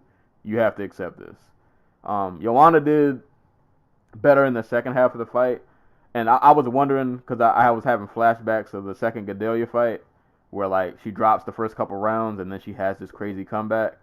And I was wondering if she would be able to pull something like that off. And, like, I want to say around, like, the third or fourth round, she started to get her distance better. Like, she slipped a few of Valentina's punches. She was countering pretty good. She caught her with a couple of 1-2. She started landing her front kick. She caught Valentina with a head kick that kind of, like, grazed her. And she was keeping up. Well, she kept a good pace the whole fight, which was good to see. At 125, like, gas tank is great. It didn't really seem like she got tired. But she did better towards the second half of the fight. But even with what she did better, like, she dropped too many rounds early, and it was kind of too little too late. And I can't even really say I gave her the later rounds. Like, she did better, but I can't even really say she won them. Like, she closed the gap a little bit, but Valentina just, yeah, crazy fast, pinpoint accuracy. Just, Joanna, I've never seen her look so, I don't know the word. Outmatched. Yeah. Like, outmatched, kind of like uncomfortable, kind of like, I think she also seems like she doesn't have I'm trying to think, she reminds me of somebody else, I can't think of it, but like, I'm hoping this won't be a recurring pattern with her, and I could be completely wrong. This is me armchair observing. She seems like she doesn't really I think she's so used to having just the striking advantage over nearly everybody she fights that there's no recourse. There's no, like, she can just kind of go in there and do what she does, and it just works like 98% of the time. Right. But in that 2% when it doesn't work, there's no like adjustment really. Or, right. You know, like, and that's part of one that's part of being like a specialist in the sport. Like, okay, the thing I'm good at isn't working. I can't really go to like any other phase of fighting because I'll get beat there. But at the same time, like you saw, like maybe this has something to do with her losing to Valentina Shevchenko so many times, and like a lot of all those fights. If you go back and watch, it's Joanna and Jason getting thrown around in the clinch a bunch. So like there seemed to be like the mindset from her team and like from herself that like, okay, I can't tie up with her because she'll throw me, but if I can't tie up with her, that means I can't throw the volume I'm used to. So what I'm going to do is I'm going to throw jabs from just slightly out of distance, and then I'm going to try and pot shot her with the right hand. And that worked a little bit. It worked better when she went to the body in the later round. Like I think she won round 4, if I'm remembering right. But like she looks so uncomfortable trying to initiate striking exchanges, and I don't know the remedy for this because it's not like she has the power to just turn the fight around on like a dime. Especially as Shevchenko, who took the worst that Amanda Nunes had to offer, and was able to come back and have a competitive match in the 3rd round. But yeah, no, like I don't see a remedy for Jacek versus Shevchenko. yeah, because I was gonna say like even if she managed to somehow get comfortable in round 1, that's just one part of you trying to Right. win. Like that doesn't solve the other myriad of issues that you're still. I did not think that strength discrepancy was going to be that much. Like anytime she wanted to take her down, she just took her down. And I don't think she really did like a ton with the takedowns, but just the fact that she could just. And it makes you wonder, like, even if Joanna, had there been a moment where maybe she got off a crazy combination and, like, stunned her, all Shevchenko would have had to do is let me tie you up and take you down real quick. Because you can't get me off of right. But, oof. I don't know. I'm kind of curious at this performance. Like, I'm just curious what a Valentina Shevchenko title reign is going to look like in the immediate future, because I don't know any of these women who are skilled and or athletic enough to like for her to be exploited by she there's no one there's no Rose Namajunas at flyweight right now, like who's just like a really dynamic athlete to exploit like Rose was able to do with Jacek. And unlike Nunes, who has the fatal flaw, which is her gas tank, Shevchenko could fight for 5 rounds, and she has a game built around fighting for as long as she needs to, doing the bare minimum to keep ahead of her opponent. So I'm curious who at 125 is going to present the challenge. To be honest, I think whoever's going to beat Valentina, they're not in the UFC yet. That's possible. Yeah, it's either somebody we haven't seen who's still out there building up a name, or unless I can't even say it's somebody from 35 who could drop to 25 because they probably still get ready. Right. And it's definitely not somebody from 115.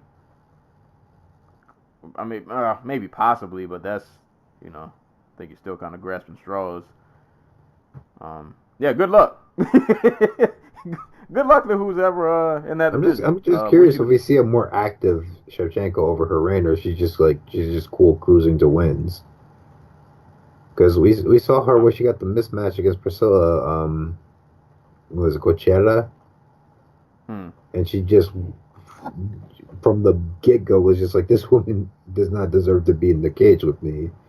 Yeah, Molly Wop. It spent like 2 rounds just beating life out the life out of her. Cachoeira, okay. Before subbing her, so I'm curious, like, well, I guess Jessica I is next, but like, I want to know what her fights look like from now on. Is she going to go out there and, try to, chase that extra $50,000 and fan sentiment, or is she just cool cruising to 25? Because she doesn't fight like Shevchenko, not Shevchenko, like Joanna Jędrzejczyk did that at 115. Like, she's not a volume person. She's a counter person. She's a I'm going to pick my shots very carefully person. She's not coming forward most of the fight.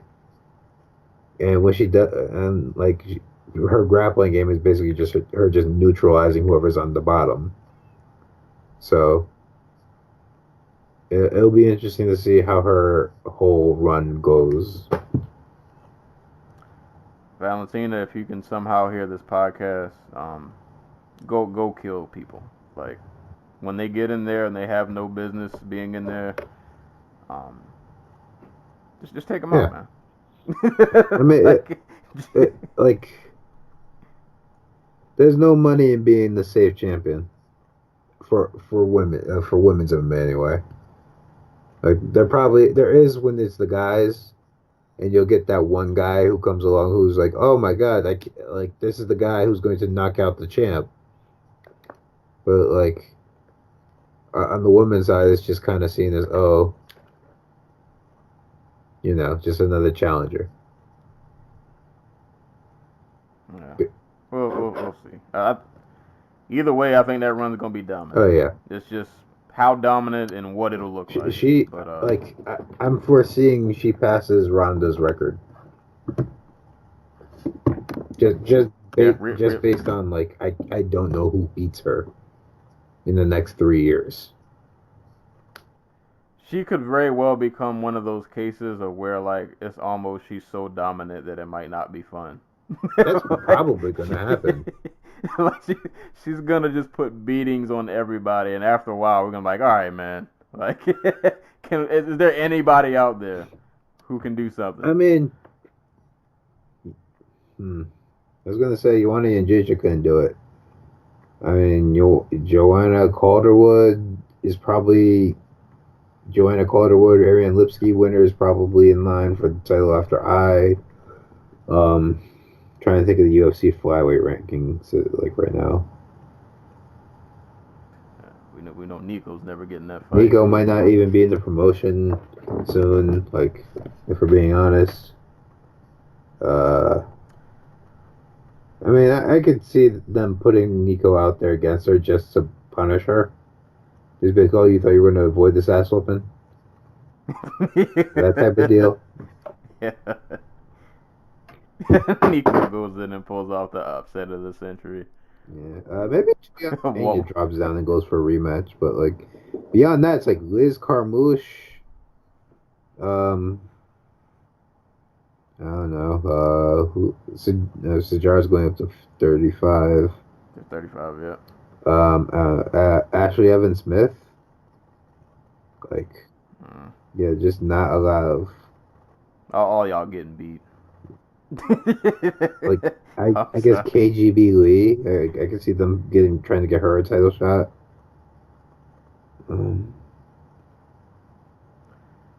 I think all y'all about to get. Oh yeah, like. And, best of luck to any of you.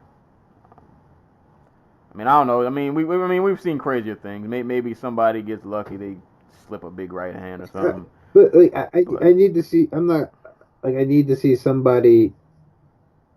Like, for example, Rose Namajunas. Like, I need to see somebody with that athletic and like with that potential. I was gonna think the one way I could see her losing is because, like you said, she's not a volume person. And we saw it in the the Nunes fight. Like, that wasn't the most exciting fight in the world.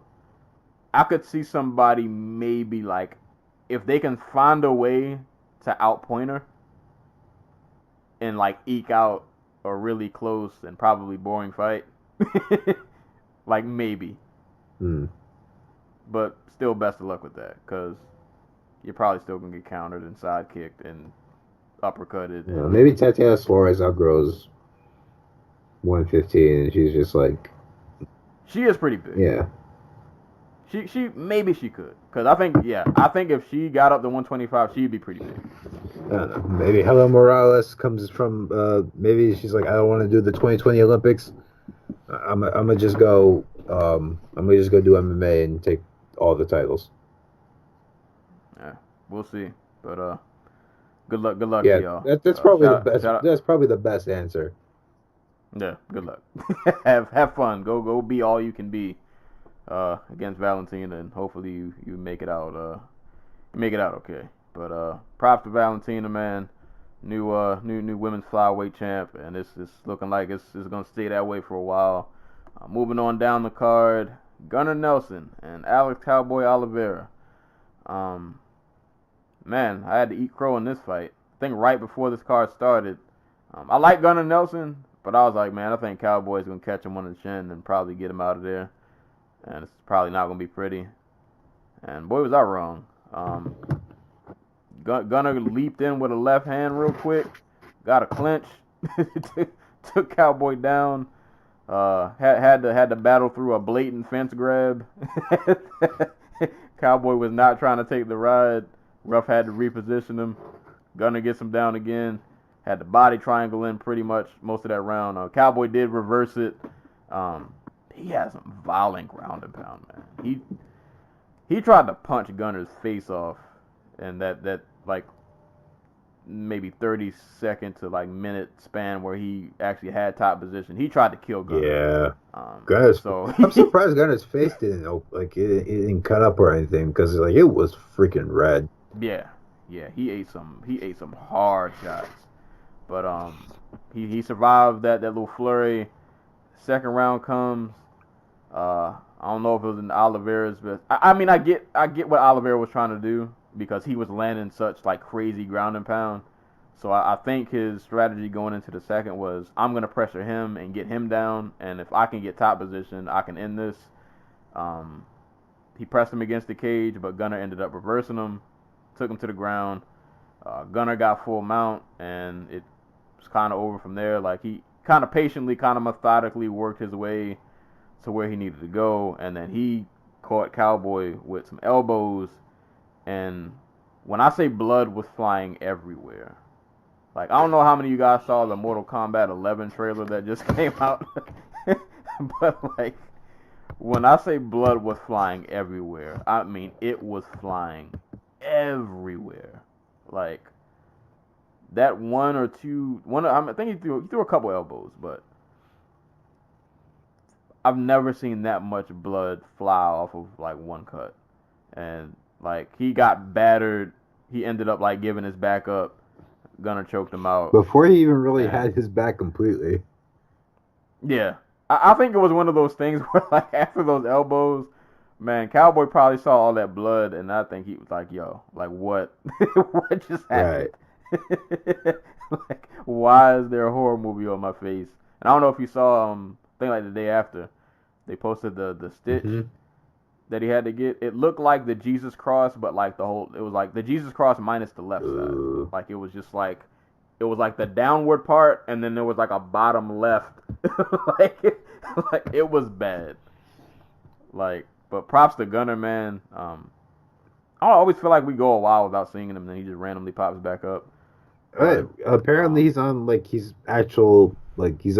actual fighter regiment now where he has a strength and conditioning coach. Yeah, he looked bigger. Like I mean, he's never like been like out of shape, but like he looks a lot more like defined now. Like he definitely looks like he's been lifting. Right. He's definitely been on the bench press. He's been getting it in. But nah, man, Gunnar did the thing, man. He held it down. He caused a blood scene, and he got a nice choke out, and he goes on to a win. Yeah. Uh, I'm curious if he's still with SGB or whatever, SBG. I think so. I want to say. Because Joey sent me something about like a lot of the a lot of those Icelandic dudes just up and bounced over the past year because of Connor and his team just basically going full, crazy. Yeah.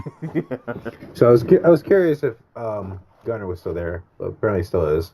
But no, it's like the problem with Gunner is it has always been like he has a very strong sense of the fighter he wants to be, and it's the type of dude who only does like certain like I'm just call it cool shit that like that Gunner approves of. It's not the stuff that it's not the ugly stuff.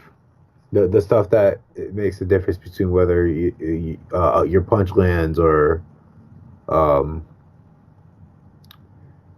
so the dude's able to slip it and counter. And I hope because he's a ridiculously talented guy, Gunner. Like there's a guy who has world championship potential. It's all about just putting in the right type of work. And that's not me calling him lazy. That's just me saying like, okay, like you can't go into a grappling match with Damian Maya and just expect to win. You know what I mean? Like, Right. you can't let guys walk you down and like out throw you and expect to catch them and be able to sub them or not like straight up knock them out. Oh. Like those are things you just can't count on, especially in this sport where like everything like all the skill sets are getting better all the time. So it's good to see that he's actually taking this. I don't want to say taking it seriously, but like he's putting in the extra effort to learn the parts of the sport he doesn't really like, which was like like again like there's a dude who did no strength and conditioning up until last year. And it definitely paid off. And I like how like aggressive he was. Like he came out, like I said, he seemed like he had a plan. Right. Like he wasn't like lackadaisical out there. Like he he had an idea of what he was trying to do, and he just went out there and did it, and left a murder scene behind him. But nah, man, yeah, Gunnar Nelson, man, good comeback win for him. Uh, Sucks for Cowboy, but he'll be back. He's too violent. We'll see him again soon. But I hope that forehead's okay, man. That was a nasty nasty elbow that he took. Man, this main card was really violent. Or there was a lot of good happenings on the main card. Moving down the list, Hakeem Dawodu, Kyle Bochniak. I was actually pretty excited for this fight. I like Dawodu. I was a fan of him when he was in, I think they were still called World Series of Fighting back then, once upon a time. No, I saw him in World Series of Fighting. He seemed like a really talented dude. I can't remember how long his stint over there was, but like he showed flashes of like being somebody who had like some potential. Obviously, I think he lost the debut, right? That was the one where knocked he got out, yeah, by Danny Henry or something. Yeah. So debut didn't go as well, but he's since bounced back. I was excited for this matchup because this to me was the perfect style match where I knew he could show off like what he could do. Because Bochniak's a madman. He'll give you the opportunity to get your licks off. And that's kind of what we saw. Like Dawodu pretty much over the course of 3 rounds just pretty much put on a nice little Muay Thai / kickboxing display. Dude is really fast with his hands.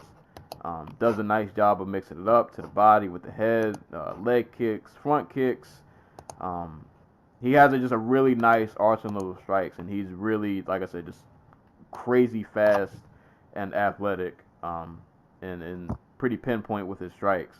So he was just able to just kind of display his striking skill set. And Bochniak like tried to slow the fight down with takedowns and grappling, but he could never really keep Dawodu down for more than like a couple seconds at a time. And then once they got back to the feet, it was pretty clear who was better. Like Dawodu, just more combinations, faster, more creative, able to mix it up more. He ended up getting somehow this fight went to split decision because one of the judges scored this fight 29-28 for Bosniak. I don't know where that came That's from. insane. Yeah, I don't know where. I don't know what that judge was watching. I don't know if he fell asleep and just maybe woke up in a moment where Bosniak landed a punch. I don't know what he saw, but there's no way this fight was a split decision. Dawodu clearly won this fight. Like, no debates. It wasn't really close. But nah, man, good win for Dawodu. I like him as a prospect. I'm not sure how far he goes, but I think like with his skill set, at the least, he can give you some exciting fights. You just got to see how much he can improve, what else he can add to his game, so on and so forth. All the things you want to see from a prospect, but good striking display from him, and just kind of showcasing just his striking ability and what he can do. Yeah, no, really good performance from Dawodu. Really able to mix it up. Body, nice body punching on display. Did a good job of keeping Bosniak in front of him. Never really letting him land clean.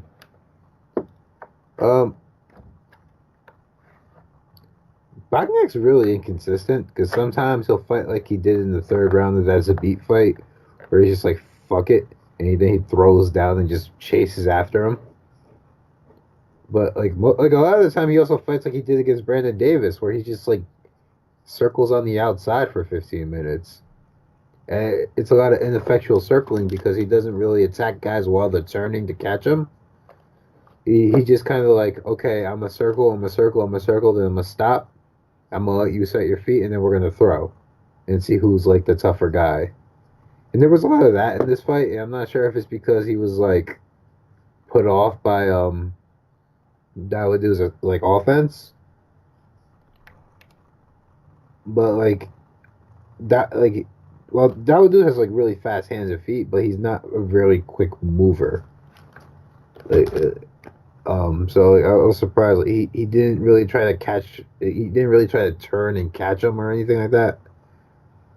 So Dawodu is basically just getting invited into pocket exchanges where he's the quicker guy, he's the more technically sound guy, and he's the guy with a deeper arsenal. So yeah, it was basically him just winning the same exchanges over and over and over again.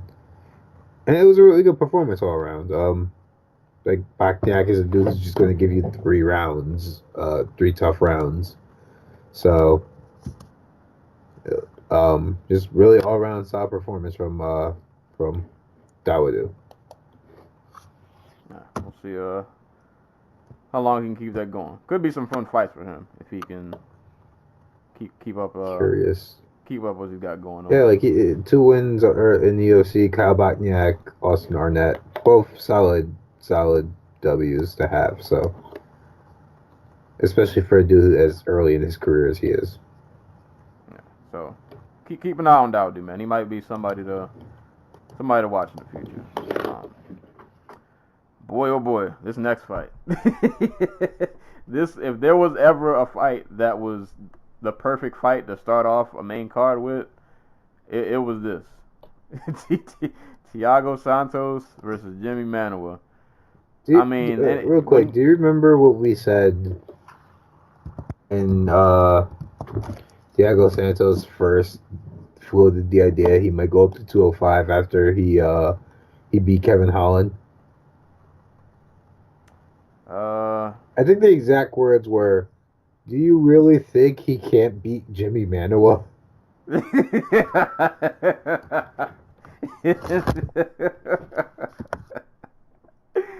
Boy, oh boy, and did he ever? I mean, like you see this matchup, and you know off top, there's only one way this fight's gonna end. They're both gonna throw. Somebody's gonna die. That's the only way this fight can go. There are no other options. Like, they're just gonna throw, and somebody's just not gonna make it out alive. And that's what happened over the course of 2 rounds. They didn't waste no time. By like the 15-second mark, Santos almost got Manuel out of there. Like, he caught him with a right and dropped him. Manuel got back up. He got clipped again, got dropped again. I thought Manuel played it smart though. Like, when he would get clipped, you know, he hit the nice recovery mode. I'm gonna push you up against the fence. We just gonna chill out here a little bit. But even against the cage, like, Manuel would push him up against the cage. But anytime they broke away, somebody threw something really violent. Like, I'm going to break away, but here's an elbow. Or I'm going to knee you a couple of really, really violently hard times. Like, every shot they threw, whether it was in the clinch, breaking away from a clinch, or any exchange, like, they were just throwing to kill the entire time.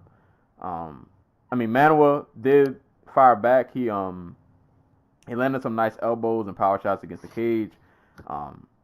Santos, out of nowhere, started throwing these crazy kicks.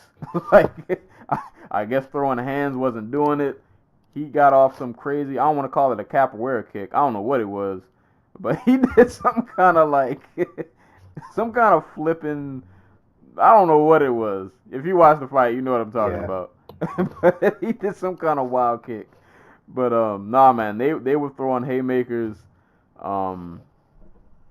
Yeah, man, they were both just tagging each other for the first second. They both rocked each other. It went the way you thought it would. And then in the second round, pretty much mirrored the first. They didn't waste any time. They go back to trading shots and throwing like they're just trying to kill each other. Santos caught him with a nice knee. Manuel got caught. When you get caught with your back against the cage against a guy like Santos, that's a recipe for death. He had his back near the cage. He got caught with a flurry of shots, and like he tried to counter back, and then he ate a left hook or a left hand, and he just. It was an uppercut. Oh, he ate a left uppercut, then left hook, then death. Yeah, and then sack of potatoes. Just this was such an exciting. As much as we make fun of 205, this put a smile on my face. This fight reminded me why we make fun of 205. Right. But it was fun. Like, it was curious great. why they fought like they were on skates the whole fight. Well, I don't know if you saw, but there was an article I saw like right after the fight, well, probably like the next day, where like Thiago Santos said they had a game plan going into this fight, and he changed it right before the fight started. that is the most bullshit. That's a two. Thiago Santos only knows how to fight one way. And that is exactly what we saw. Like, game plan. What is a game plan for Thiago? He doesn't game plan. There's no game plan. The game plan is I have a hammer on my chest. That's the game plan, sir. I have a hammer tattooed on. I'm gonna kill you. There is no game plan other than you're dying. Like, one of us is not gonna leave this cage alive, and it's probably gonna be you. I think he's tied for like most knockouts, or not like most knockouts. Like hold up, let me see real quick. Yeah, he has. Yeah, he has some kind of. He has 10 knockouts in the UFC, or 10 TKO KO stoppages or whatever. So like he has to be at least getting close. By the time he's done, I predict that he will be the owner of most knockouts in UFC history. Like, it's inevitable. Hold up. 1, 2, 3, 4, 5, 6, 7, 8, 9, 10. You got 10 stoppage victories, all by TKO, KO, Doctor Stoppage. Yeah, it's a bad man. That is a bad man.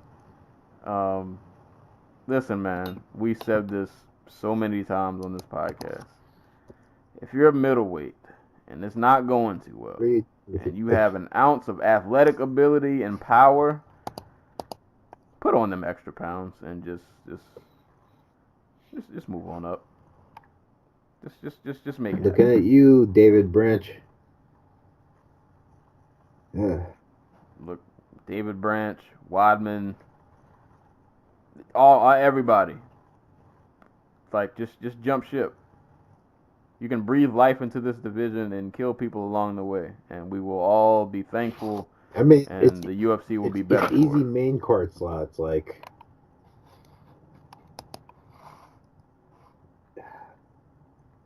I'm trying to, like. Diego Santos could beat Corey Anderson. Let's be real. He definitely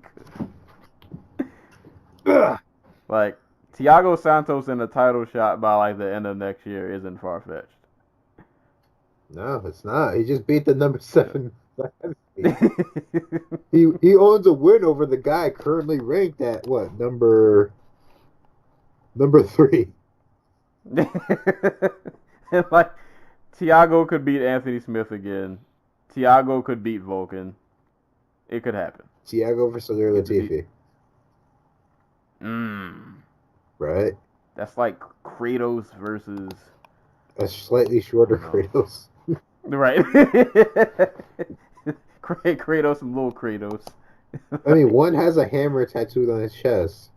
The other is the sledgehammer. Yeah. It books like, itself. That has to happen now. All right, we gotta send some emails, tag some people. That's got to be a fight. Either if he has to get to Corey Anderson first. I forgot that fight was happening. Corey the GOAT. But nah, Santos Manuwa, you wanted violence, you got violence. We all knew what this fight was gonna be, and it went down. It stuck to script. It did not break form. It went the only way it could have. And poor Manuwa, he had to be on the receiving end of such violence. But listen, man, when you fight a dude with a hammer tattooed on his chest, you know what you're getting yourself into. Like, yeah, you know what you signed up for. It is what it is. But props to Santos, man. I'm so glad he's at 205.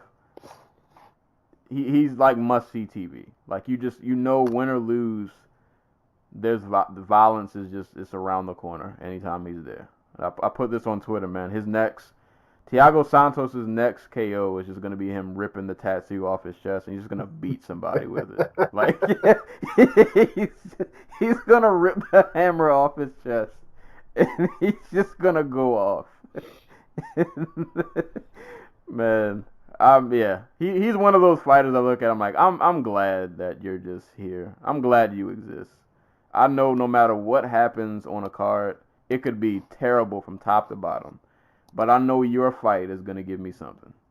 Whether you win or lose, I know I'm going to be entertained.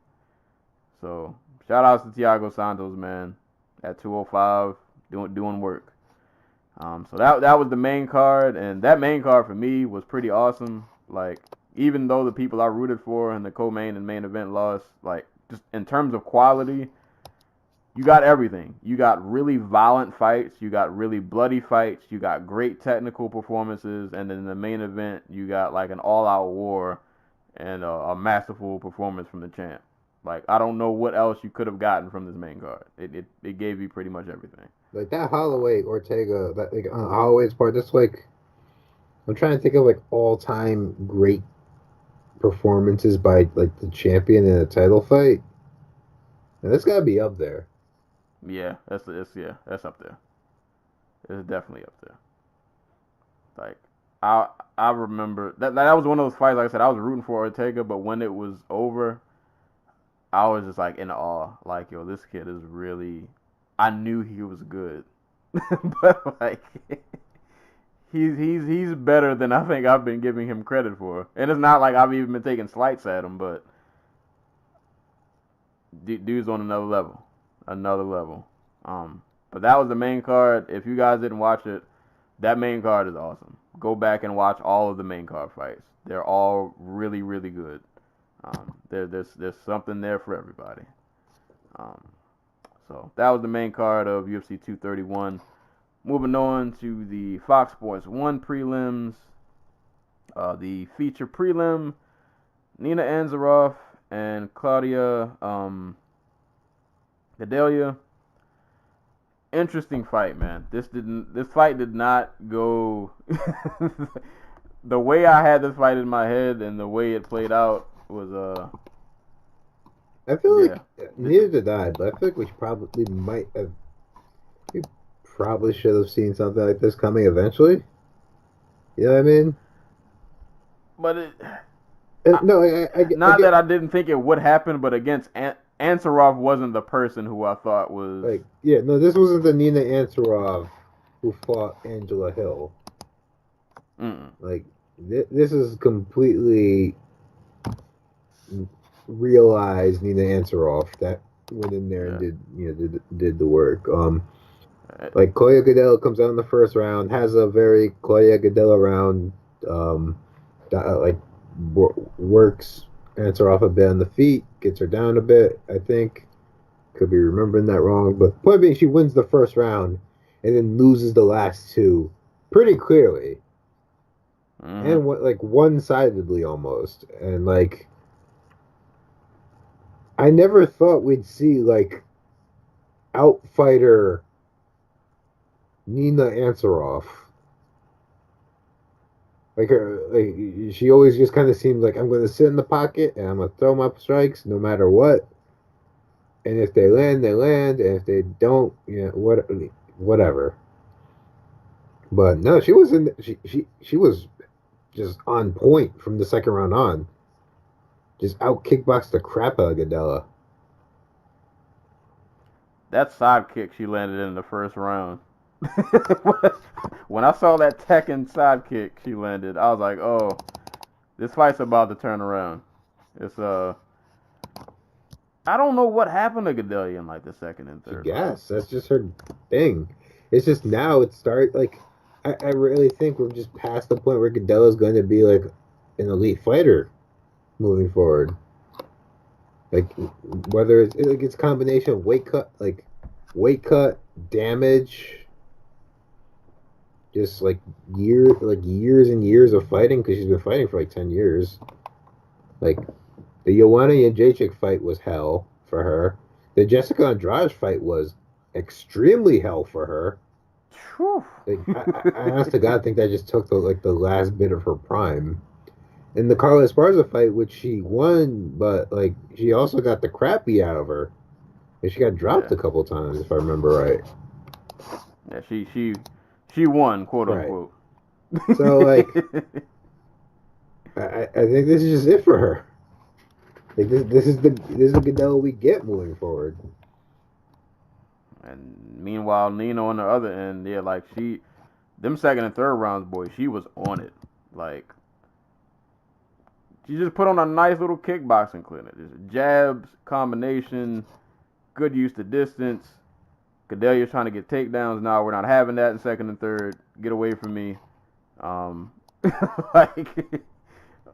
She really got off in those second and third rounds, and she looked really good doing it. Like, she looked like a completely different fighter than from like the last 2 or 3 times I've seen her fight. She looked fluid, and like that's just not something I'm used to seeing from Nina Ansaroff.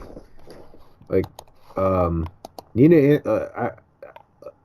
remember Nina Ansaroff as the woman who knocked out my aunt's best friend, Muna Holland, back at Invicta, like 7. And like in that fight, like she was hella robotic, like really stiff. But nowadays, like she's like I don't know what's changed in her camp. Well, they said during commentary for her, that it was never it was never like a talent thing. Like apparently they said like she had a lot of mental blocks. Like she took fights like really hard. Like so like if she lost or had a bad performance, she took it like, oh, this is over. Like she put like a crazy amount of, I guess, like pressure on herself. I can see that. And it just and it just kind of like, you know, it kind of messed up her performances. And this was finally a fight where she was like, you know what? If I win, great. If I lose, it's not the end of the world. Like I'm gonna go in here and I'm gonna just do what I do. And it looked like that, cause like you said, she was fluid. She looked comfortable. Everything outside of that first round, and I mean even there were still parts of the first round. Like everything just seemed like it clicked. And I'm like, if we get this answer off from here on out, you know, that's good looks. Like that's you know, insert new challenger here. Like, I was she impressed. just beat the I was number really 3 impressed. woman of the division. Yeah, pretty handily. Yeah, you know what that means. Like, yeah. It does bring up an interesting question, though. Like, does the UFC leapfrog Jessica Andrade and Tatiana Suarez for Nina Ansaroff? Nah, I don't think so. Only because, like, I don't know. I think Ansaroff. Well, damn, Gadelha was number 3. I don't know if I can see it, because I feel like Andrade and Suarez they're right there. And the way Suarez is out, really both of them, but the way Suarez is out here handling people, it's. I mean, she's been like from day one. You looked at her and like, oh yeah, she's about to wreck shop. But I mean, Ansaroff at the bare minimum, my hat's in the conversation now. Like, you gotta at least mention my name now. I'm peeking around that corner. But nah, that's a really great performance from her, man. That was really impressive. Yeah, man, keep that up. Like, you get another win like that, there's no reason why you wouldn't. Like I said, she's pretty much in that title shot conversation. I don't know if I would leapfrog her over Suarez or Andrade, but she's pretty much right there. Like she'll stick around in that conversation, as long as she can keep this up. But shout outs to Ansaroff. Whatever mental block she overcame, hey man, it worked. Keep doing that, and good things are bound to happen. So shout outs to Ansaroff, man. Really, really impressive performance. Moving on. Next fight, Olivier Aubin-Mercier and Gilbert Burns. So this is one I actually didn't see because I didn't know it was on the card until like 2 hours ago. Yeah. By the way, people, I saw none of this card live except for like Theodoro Anders, which I caught at like a pizzeria right before I went to the UCal, what was it, San Diego State game. So I caught like zero of this card live, so I had no idea who was fighting outside like the main card up until I started rewatching the fights. So this is actually a pretty fun fight. I was looking forward to this because Burns has showed like his striking is coming along. So I was looking forward to this fight. I feel like the two scrappy dudes, and it kind of played out like that. Like it was a really nice, it was a nice back and forth fight. Olivier came out really pressure heavy in like the first round. He caught Gilbert with a nice little flurry against the cage, but I think Burns' striking just has come a pretty long way. He caught Mercier with some body kicks, and I don't remember when it happened. It might have been by about round 2.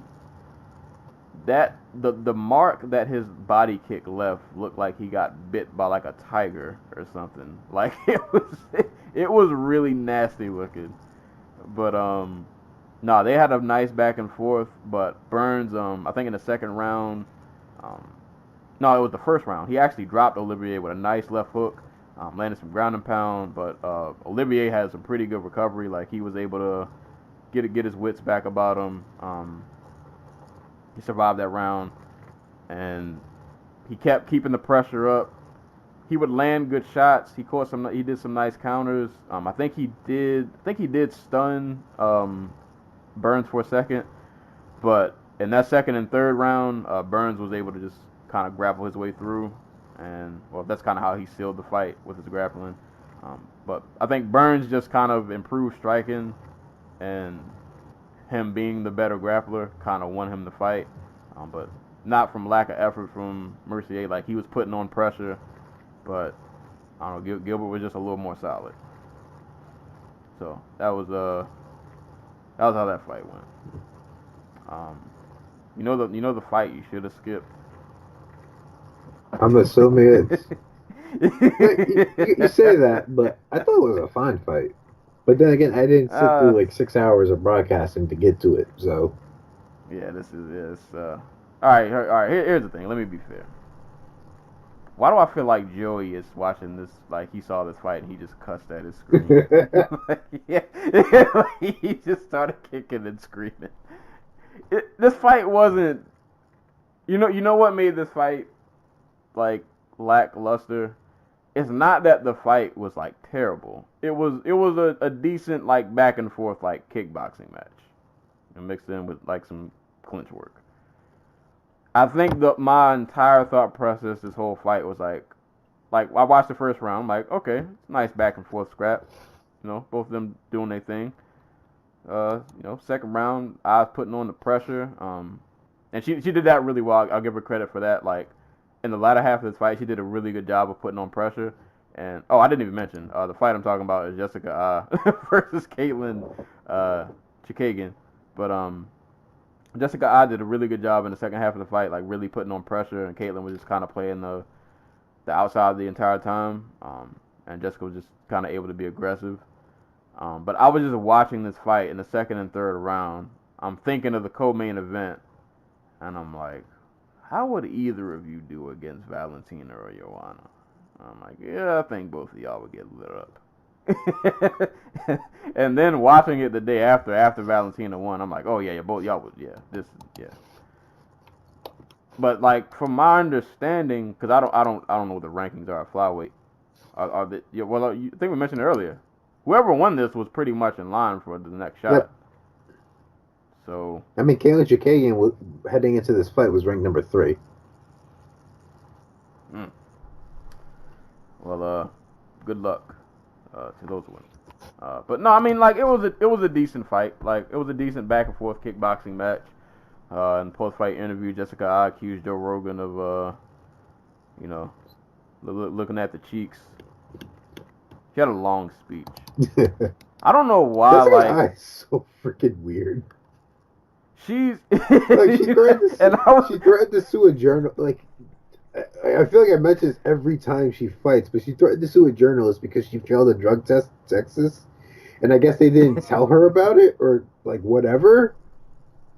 And then she was like she failed for weed, and she was like there was a whole bunch of different stories about like why she failed the test. Like, one was like, oh, she was with her father who was smoking weed, like medical marijuana, and she got it secondhand, and then like she was finally like, yeah, I think I might have had weed brownies. I'm like, what the fuck is wrong with this? I realized during her post-fight that, like, I don't know if it's that I've never heard her talk or if this is just the first time I've really ever, like, paid attention to her. But I was like, is she always like this? Or is this just, like, post-fight adrenaline's pumping and I'm just, because I get it, like, you're in the moment and, you just want to fight and it's a big fight and you're pretty much all but probably going to get a title shot. So, you're definitely feeling yourself. But I was like, is she always, like, I don't know. She's from Ohio. It's fine. The Midwest strikes again. I mean, yeah, no, she is. She is an oddball. Yeah, she's out there a little bit. But I'm looking at the picture now. She's not lying about Joe Rogan looking straight at her ass.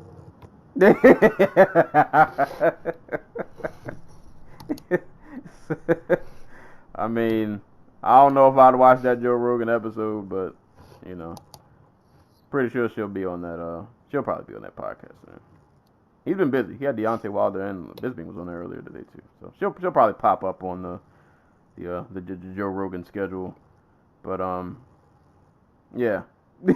So that was a cool fight. It's interesting because she's technically like what 4-5 in the UFC. I guess.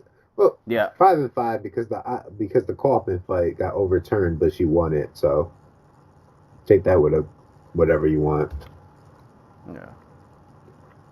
But I mean, I'm not gonna really throw shade at her. I mean, she from what I saw on social media, she doesn't seem to have a lot of fans. I think her personality kind of rubs people the wrong way. I get it. But hey, man, you go in there. Let's be real. She got a lot of animosity for just her record. Like before flyweight, she was 1-5 in the UFC. Yeah. And she still had a job. Hell, I remember her from back when she was on the regional scene, and she was the Ring of Combat 130-pound champion because she refused to make like 125 for whatever reason. And then,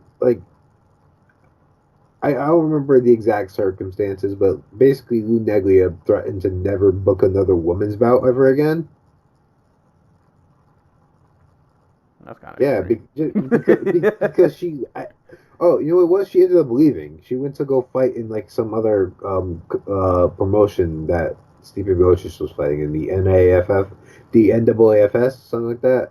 North American Association Fight something, I don't know. Lou had this fake ass title for a division that doesn't exist made for her, and she was really upset.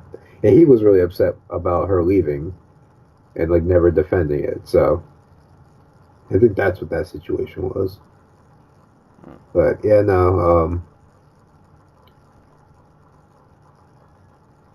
So really, I's been known to rub people the wrong way. Yeah, but I had to deal with her. She'll be in the title shot probably soon. It's like the early days of strawweight when like Valerie Letourneau was getting a title shot because she had 3 wins in a row, and that's what they had available at the time. So I'm fine with it. It is what it is. Yeah, it is what it is until this division, because it got to fill out more. So like, they're like half the top women in this division aren't even in the UFC. Like Illuminated McFarlane's still out there. They just got Ariane Lipinski. Got the woman who fights in one whose name escapes me. The strawweight champion, who's technically the flyweight champion because weight classes. Angela Lee. No. Not Angela Lee. Panda. The other one. Yeah, the one she was supposed to fight. Jing. God, what's her name? I like her too, and I don't remember her name. I know what you're talking about though. No, she's really good. But yeah, the division will eventually fill out more. But hey, for now, it is what it is, man. Just she's in the title shot. Probably you just gotta accept it. But that's how it is. Next fight, Elias Theodorou and Eric Anders. A lot of movement on Theodorou's part in this fight. I have one note that I wrote down about this fight, and it was bootleg Whitaker Romero 2.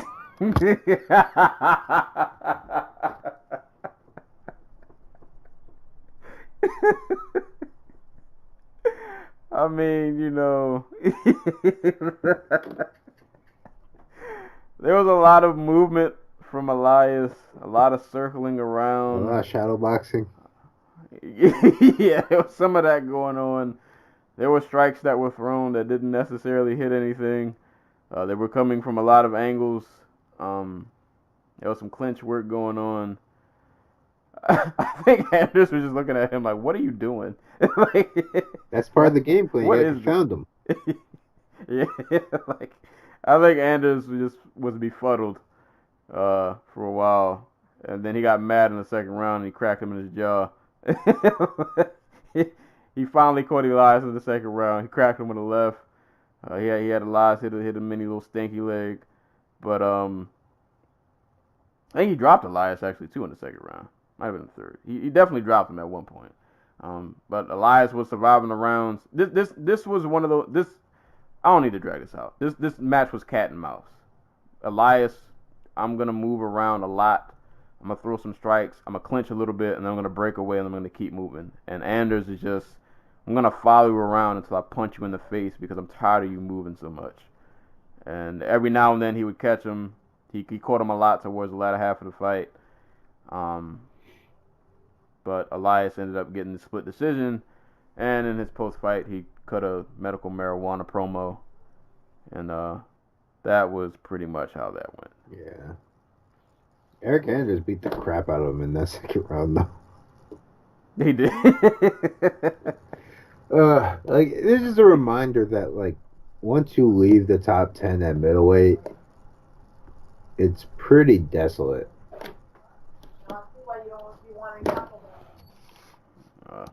Like, I don't.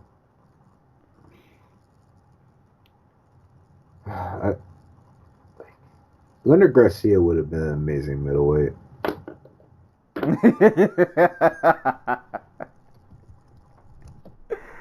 Oh man! Just being strong and active and tough will get you so far. So far in these divisions. Right, baby. Yeah, I don't think we need to. We'll need to expand on that. But Theodorou split decision win. A game of cat and mouse. Keep hitting that air, bro. Hoping medical marijuana thing works out though. I will support your fight in that. Shadow boxing not so much, but you know, hey, it got the win. So what do I know? Moving on, Brad Katona, Matthew Lopez. It was a pretty cool. It was a pretty nice scrap. Pretty good pace the whole time. Katona did a better job of kind of mixing it up. Lopez tried to get a few takedowns, couldn't really do a ton with him. And Lord, by like the second and third round, I don't know what happened to Lopez, but the gas tank was gone. And Katona, he never slowed down. Like, he never got the memo that we were supposed to get tired. And he just kind of kept going. He kept mixing it up and just kept landing. And Lopez was just kind of just there, like, trying to survive. And then the end of this fight was really weird, where Katona has Lopez's back. He sinks in a choke. The horn sounds. Lopez could not stand back up. Like, he was literally crawling on his knees and had to get help from the ref, which I was wondering, like, is that legal? I thought they couldn't help him after that. Or was it because it was the end of the fight? The end of the fight. Yeah. So he had to literally get help to stand back up. All signs would point to that choke at some point put him out. Yeah. Because that looked like a man who did not know what was going on after he got back up. Yeah, no, what's her name? Celine Haga, who had a very similar situation with Amy Montenegro back at Victor 21, where she hit a choke, the bell sounded, and Montenegro was out cold, and the ref called, said she was saved by the bell. So I'm 100% sure the rules say you can't be saved by the bell. So Katona should have gotten this. Katona should have got the submission win, but you know, at least he won the card, I guess. Like he looked pretty, and he looked pretty good in the process. Like he placed his shots really well. Was doing really well moving around in there. Didn't get sucked into Lopez's fight. You know, He was a Contender Series guy, right? Was he a Contender I Series want to guy? say he was a tough guy. I mean, it's hard to tell the difference anymore. Did he win tough or something? Yeah, he was on one of those shows. So I mean, just off of that, like that's a good performance coming out from tough. Yeah, he won tough whichever 27. one he came from. Okay, all right. I knew he was on one of those shows. Yeah, he So beat Jake. that's a good, like, to see one of their winners and, prospects put on a performance like that. Good, it's a good sign. Speaking of Just tough, having to get robbed of a finish. Oh, yeah. Tough in more ways than. Oof. This next fight, boy. well, now I was talking about both of them having been on tough. Oh, I didn't know Lopez was on top. I didn't know. Oh no, Laprise. Oh, yeah. Next fight. Chad Laprise, Diego Lima. Man, life happens fast sometimes, guys. It just sometimes things are going well until like they're just not, and sometimes like you think you have life figured out, and you don't. Laprise came out real aggressive. He looked like he was really trying to set the tone. Like he put the pressure on Lima immediately. He's throwing power strikes. He's throwing combinations. He's getting leg kicks off. He's he looked like a man who was going out there like, I'm trying to get you out of here. I'm trying to put on a dominant performance, and I'm about to just put you to sleep. And Lima spent a lot of, well, I can't say a lot of the fight because the fight didn't last but so long, but like he was on the defensive for most of the fight. Like Laprise was literally like he, he was chasing this man down, trying to get his strikes off. And Lima was trying to time the counters, and out of nowhere, we get a nice little step in left hook, and Laprise's whole body is over. Lights shut off. Yeah, sold the parts, all that good stuff. And just in that one quick second, it was all over. Yeah, it was a nice I get like show the jab, switch up to the hook, because you see Laprise reach down and forward with his right arm as Lima comes forward. Has any other person lost in like two separate finals for tough besides Diego Lima? It's got to be history. I don't think so. Yeah, because he lost to Eddie Gordon, and then he lost to Jesse Taylor, and then Taylor got cut because he was on drugs.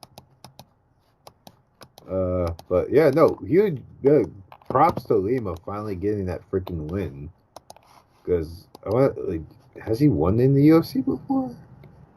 I think he has, but maybe like once. Yeah, he won once against Jorge de Oliveira, all the way back in 2014. So, it's been a while. Yeah, and he. No, go ahead. Yeah, I was gonna say, and he got like a nice like definitive like highlight win. Right. And Douglas doesn't have that on his resume. But yeah, no, like, I feel bad for the priest because he looked pretty good up until that point. Like, maybe a little reckless, but he's looked good at welterweight. It's just the left hook, man. You got to guard against it. Got to move your head. Got to not fall for the bait and switch. He fell for it. Yeah. Yeah. Life is Think he's gonna go back down to 55, or you think welterweight's kind of his? I can see him being talked into going back down by his team after 2 back-to-back stoppage losses in the first round. So I don't know. Yeah, like you said, it wasn't a terrible performance. He looked good until he wasn't looking. Until he lost the fight. Yeah. We said this last podcast, man. Sometimes you get caught. Like, it just ain't nothing you can do. You get caught. You get tagged, and you just wake up, and the fight's over. And that's just kind of is what it is. But shout out to Diego Lima, man. Highlight reel finish. Doesn't get much better than that. Next fight, Carlos Diego Ferreira and Kyle Nelson. You know what's crazy is I wrote notes for this fight and I don't remember it in my head though. Like I can't picture anything I wrote down. I'm just gonna read my notes and hope that I didn't lie. So according to my notes, what happened in this fight is Nelson got the better of the standing exchanges, landing good shots and power combinations. And no, I do remember. He caught Ferreira with a front kick that kind of shook him up again.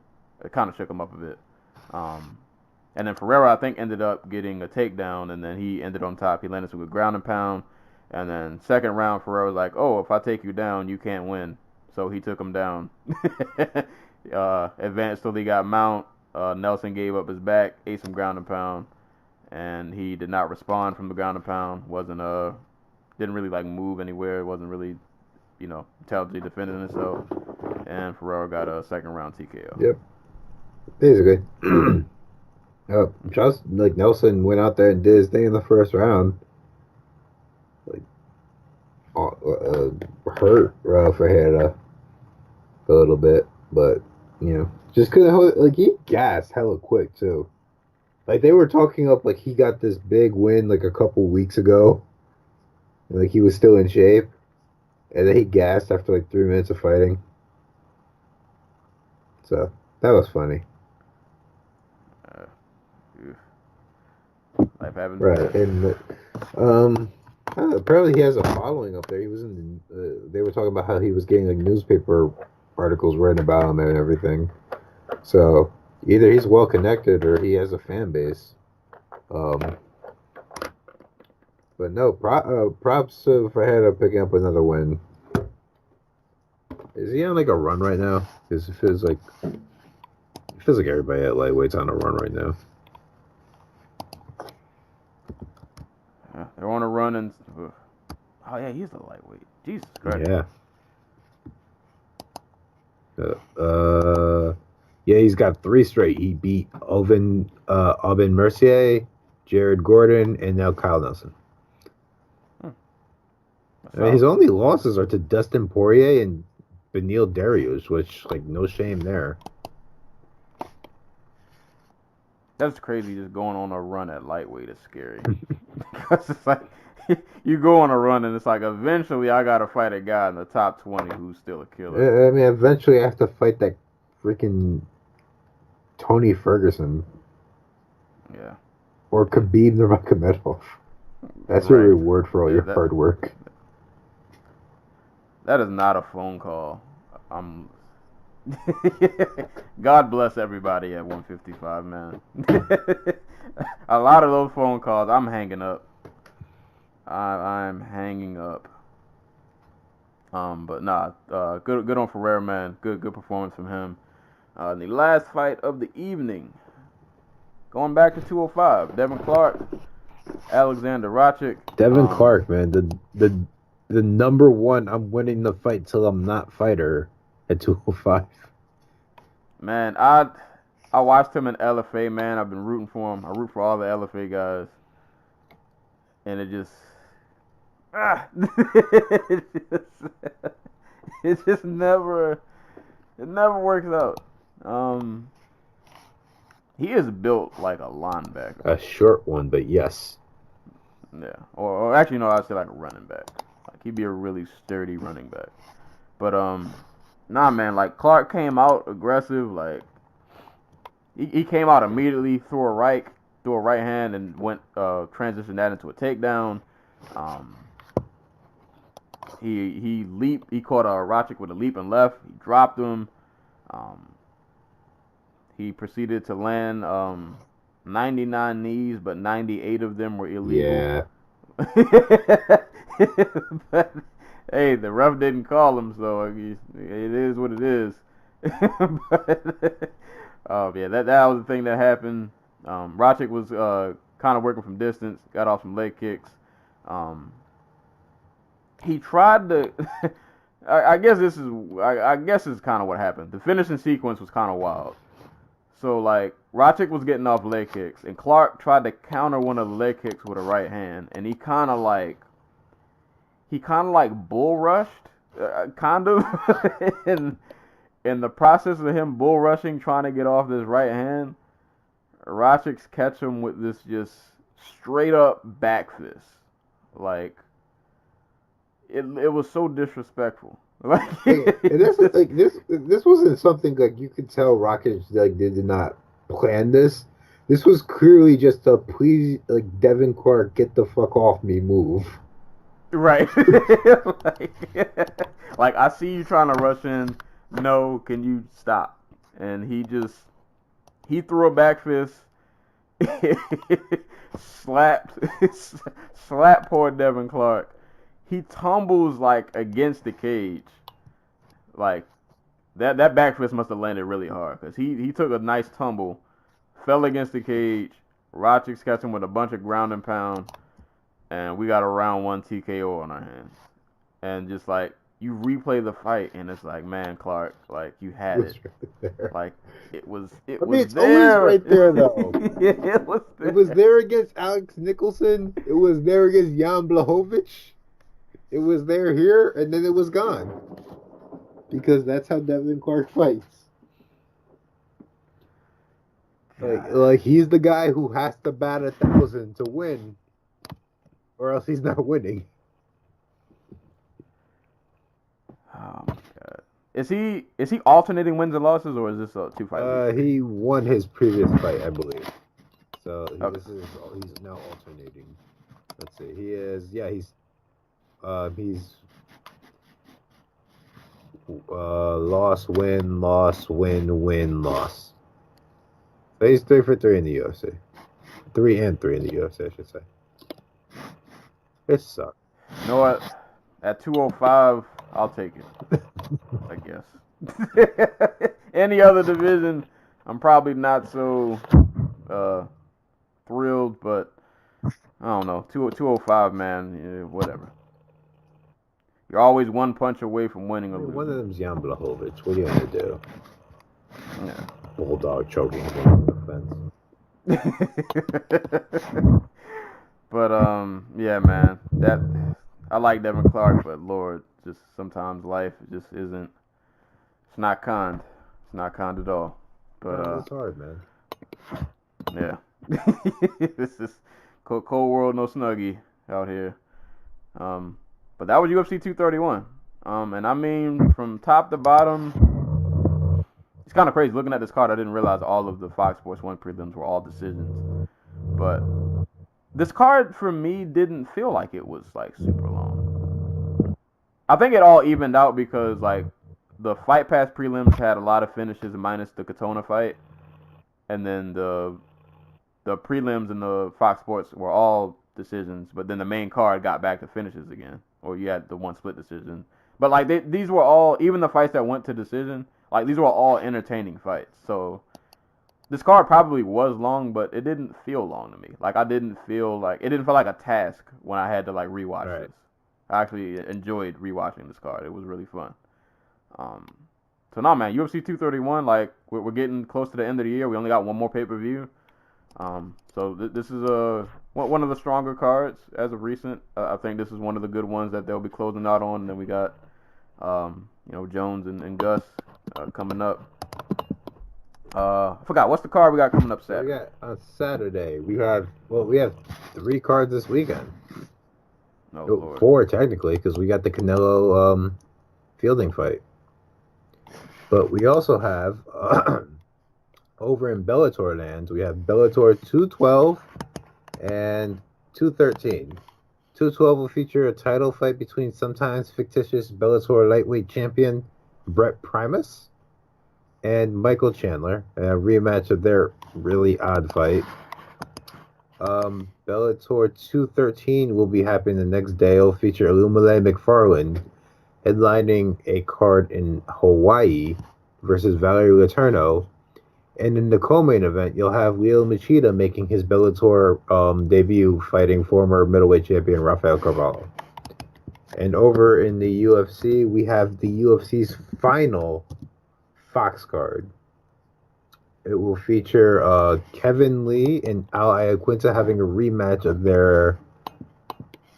What year was that? That was Yeah, the 2014 scrap. God, that was only 4 years ago. Yeah, Kevin Lee was a youngin. Yeah. Yeah, that was back when he was really green. He was only 21, 22 years old. So that's going to be happening on Fox. It's also going to feature Dan Hooker, Edson Barboza, and Rob Font versus Sergio Pettis. So, plenty of scraps. I should also mention that Bellator 212 card on Friday will feature Frank Mir. He's going to be fighting Javi Ayala. Oh, and AJ McKee Jr. There we go. That's the name I want to see. I mean, we got a couple of Grazies fighting on these cards too.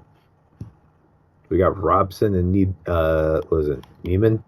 This is the one with Neiman? Neiman's fighting Ed Ruth on Saturday, and Hobson is fighting in his debut fight on Friday. There we go. So that means the welterweight tournament is that's the kickoff. Well, not the kickoff because the bracket already started, but the other side of the bracket will now be. I mean, the bracket's permanently frozen until Rory McDonald can fix what's left of his face. Yeah. That poor man. I'm telling y'all, man, that upset is real. Oh, you know what I'm really upset about now that we're on Bellator? So Bellator booked another event for Ireland, and who was in the main event but James Gallagher? Listen, man, we all know that's why he's. We know why he's there, but he just got knocked out in the first round of his last fight. Like, come on, guys, have some type of read the room. That's all I'm saying.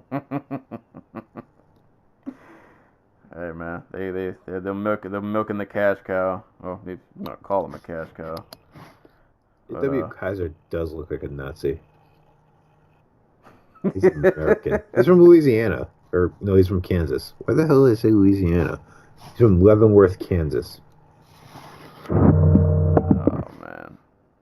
Well, that's, I forgot pretty much people knew, but John Jones got his license back at the athletic commission. No, really?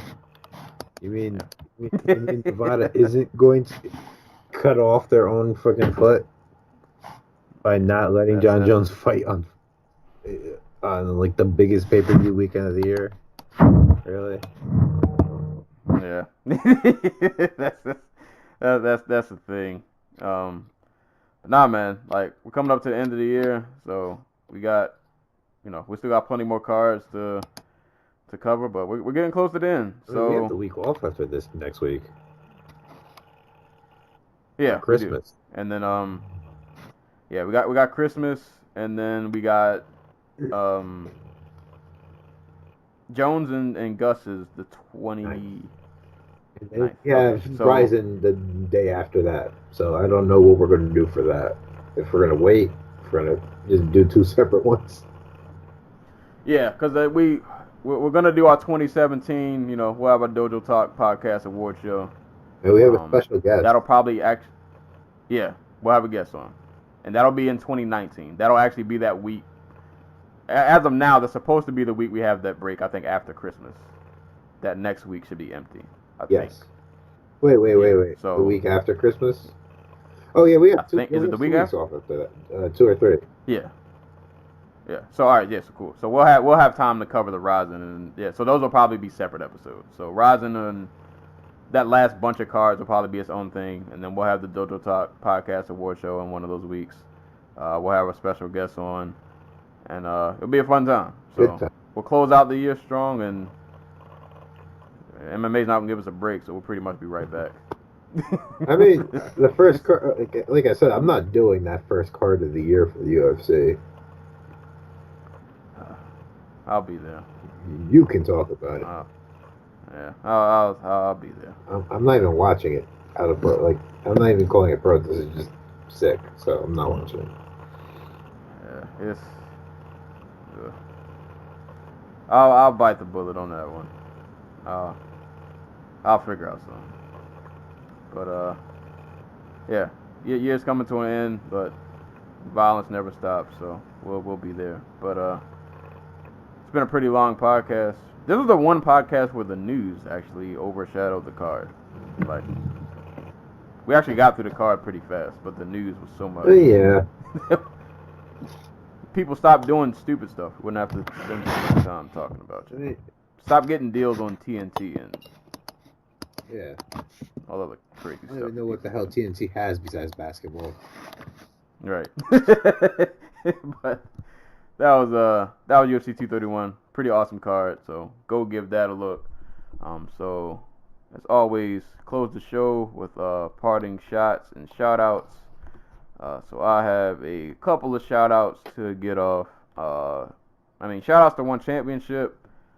They had a pretty strong 2018. Actually, their last card of the year was last week also. I can't remember the headline, but they had a nasty Muay Thai fight on there where there's a guy got spammed with 3 straight right uppercuts until he died. It was really vicious. But they had a pretty strong year, man, and 2019 looks like it could potentially be a big deal for them. So just shout out to One Championship. I just love seeing other organizations not named the UFC like making moves and improving. Trying. Trying. Competition is good. It makes we all win when there's competition. There's no union, competition's the next best thing. So. Right. So shout outs to them, man. I really been enjoying watching their cards and just events this year. So shout out to One Championship. Shout outs to Cage Warriors. They had their 100th card on, I don't know, that was Friday or Saturday. I didn't watch the entire card. I just watched the main event and co-main event, though I did not write the co-main event down. But they were both title fights. Main event, Jack Shore, who I want to say is undefeated, defeated Mike Ikundayo for the bantamweight title. So shout outs to him and shout outs to Cage Warriors. 100 cards, always a big deal. Like I said, I like watching other MMA organizations. Talent comes from everywhere. You never know who is going to be the next big thing and where they'll come from. So I like to peek my head around. Yeah, and a lot of that depends on just who gets the right opportunities and who can afford to actually keep doing the sport, because most people do it as a hobby. Yeah. So, peek your head around these other organizations, especially if you got Fight Pass. Like, you have this at your disposal to watch all of these other organizations, and there's talent everywhere. So, don't deprive yourself. So, shout out to Cage Warriors for having their. What we're saying is go watch Super Fight League. Yeah. Where's Karate Combat been? Those guys have been quiet for a while. They're busy out here trying to, prep themselves for an HBO deal. Now that boxing's gone.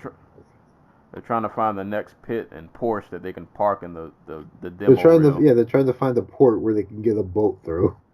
I was just waiting for they got the guy with the boat. They got the guys with the Mustangs or whatever.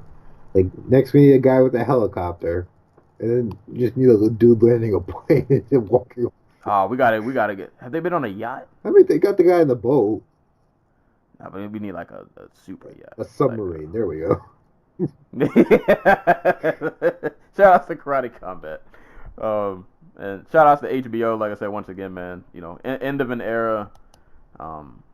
They had a long run, a great run. It didn't end so well, but just like best of luck to everybody who just was there, who's on the broadcast team, and just everybody involved. Like that's a tough thing to have to end after such a long time.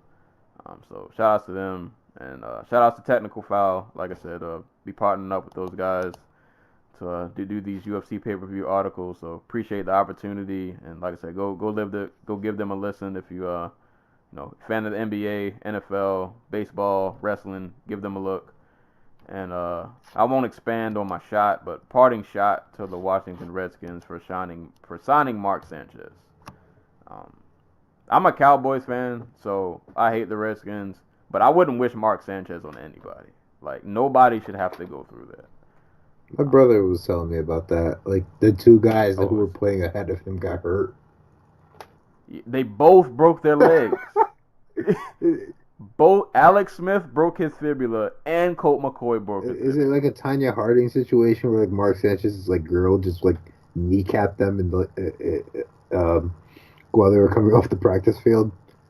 So he could get Well, playing no. time. What happened with? I forgot how Colt McCoy. Well, I didn't watch the Colt McCoy one. But Alex Smith's injury was freaky because he broke his leg on the anniversary that Joe Theismann broke his leg back in the day, and they had like identical injuries. It's really freaky. But Mark Sanchez finessed them. I think he got a contract 1 year, $900,000. Mark Sanchez is terrible. Mark Sanchez is literally one of the worst quarterbacks I've ever seen in the NFL. How dare you when Tim Tebow was so recent? Oh no, Tim Tebow's way better than Mark Sanchez. It's not close. Tim Tebow never ran into his own offensive lineman's right butt. I mean, give him the chance. So, I don't want to bring up the whole Kaepernick thing, but I'm just saying, you're looking for a new quarterback. You got to choose between Colin Kaepernick and Mark Sanchez. You chose Mark Sanchez. And you chose Mark Sanchez. I'm gonna leave that there. Parting shot.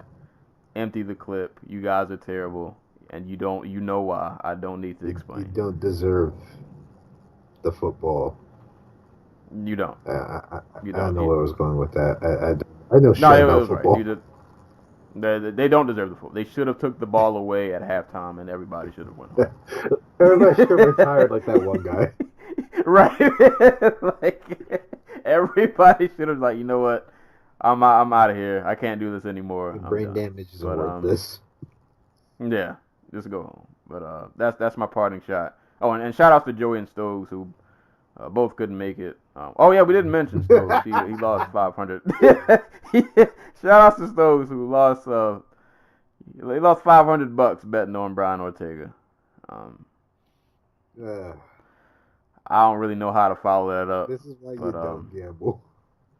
Yeah, this is why I don't even like losing $20. If I lost 500, I would be. Can you imagine if this was like Brian Ortega was like winning the fight, and then he just got like, and then he like trips. Like it's not even like Max Holloway's fault. Like Brian Ortega just trips and Max Holloway just falls him down and knocks him into like a rear naked choke and chokes him out. Oh, man. Like imagine losing money like that way. That'd be tragic. Oh God. Oh Lord. I hope you're okay, Stokes. I hope you're doing alright. I hope you're not hurting after that, Stokes. Yeah, that is a rough. I wouldn't have went outside for about a week. Just would have stared at a wall for a very long time. But that's all I got for my parting shots. For shout out to shout out to the ladies over who fought on the finale for HBO. It was boxing. Cecilia Breakhouse, Alexandra Lopez, Clarissa Shields. Like it sucks it's on the last card, but you get to be part of the closing of a legacy. So shouts to them for managing that. It's been a while since we recorded last, and the landscape of social media has changed quite a bit. So and in particular in our small realm, where most of our listeners probably stem from. Oh yeah, man. So shout to Tumblr. It's not even shots. Someone took the gun from my hand and shot themselves in the face. They just didn't but not up in the brain. Like just like in the back of the throat. Like they weren't brave enough to just pull the trigger and just end it all. So talk about not knowing why people come to your website. Like I very rarely leave the little bubble that is the combat sports community on Tumblr. Like I'm not hyperactive in it in terms of like talking with everybody, but I'm always like reading people's stuff and like looking at like technical breakdowns and stuff. But even I know that's not why most people come to Tumblr. So why? Yeah. Like, it's like you took all of your. I'm like, this just reeks of like somebody like, and there were more than a couple like conspiracy theories and other bull, but not like bull, like, they got taken down from the Apple Store because like apparently there was child porn on the website, which we all knew and were constantly harassing Tumblr to do something about. And then the Tumblr came back with the decision, okay, so there's child porn and there's porn bots. So what we're going to do is we're going to ban all porn from the website. Problem solved. Yep. Except now that there's still porn on the website. And their weird marking system is affecting literally everybody except maybe the actual porn bots. Yeah, they're flagging stuff that isn't even like. I posted a picture of Roosevelt Roberts choking, who was it, Daryl Horcher, so badly that he went sideways, and it got flagged. Joey linked us to his that MMA simulator game, the manager game, and that got flagged. Jesus. Oh my, like, if we're not, like, if for whatever reason, like, Tumblr faithful, if we're not on Tumblr as of December 18th, I think, like, December 17th or 18th, it's not of our own volition. Yeah, we were forced off the island. We got kicked in the nuts pretty damn hard. So, my suggestion to you all, like the Facebook. I can't believe I'm going to say this, but follow me on Twitter. That's GZ Zeus. G as in, I don't know, garbage. C as in cat. Zeus as in Hercules' dad from the movie Hercules. Oh my god. You poor people. But more importantly, go like the Facebook. Yeah, we're on social media. So if Tumblr takes the nosedive and all you guys jump ship, like, you can follow us on Twitter. SoundCloud page is always I'll up. probably make a thing about it like sometime this week. Like, you can follow us here. Yeah, we'll do a blast. Because, the Tumblr guys if you've been listening from Tumblr, you've pretty much been down since like day one. It's kind of like where all of this even started. So yeah, we definitely want to keep you guys around because y'all have been like the core fan base. So if you jump ship from Tumblr, like I said, we're both on Twitter. I'm at Serial Sensei. You got the Dojo Talk Podcast Facebook page. You got the email. I actually have been pondering. I'm probably gonna end up making I don't know if it'll be my Instagram or just a Dojo Talk Instagram. Either one of those two, I've been pondering, and I think I'm pretty much gonna do it. So I'll try to do that before Tumblr implodes. I'll try to make that a thing so you guys can have that. But yeah, we're on other social media platforms. So if you jump ship, and I actually have had a couple people from Tumblr follow me already. So I guess they're bracing for departure. But yeah, we hope you guys stay around though. Tumblr's whack. Yeah.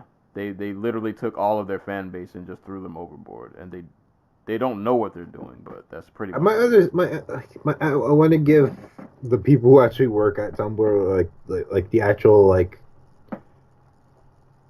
I'm not even sure what you call them, like coders and like management team. I want to say they know what's going to happen.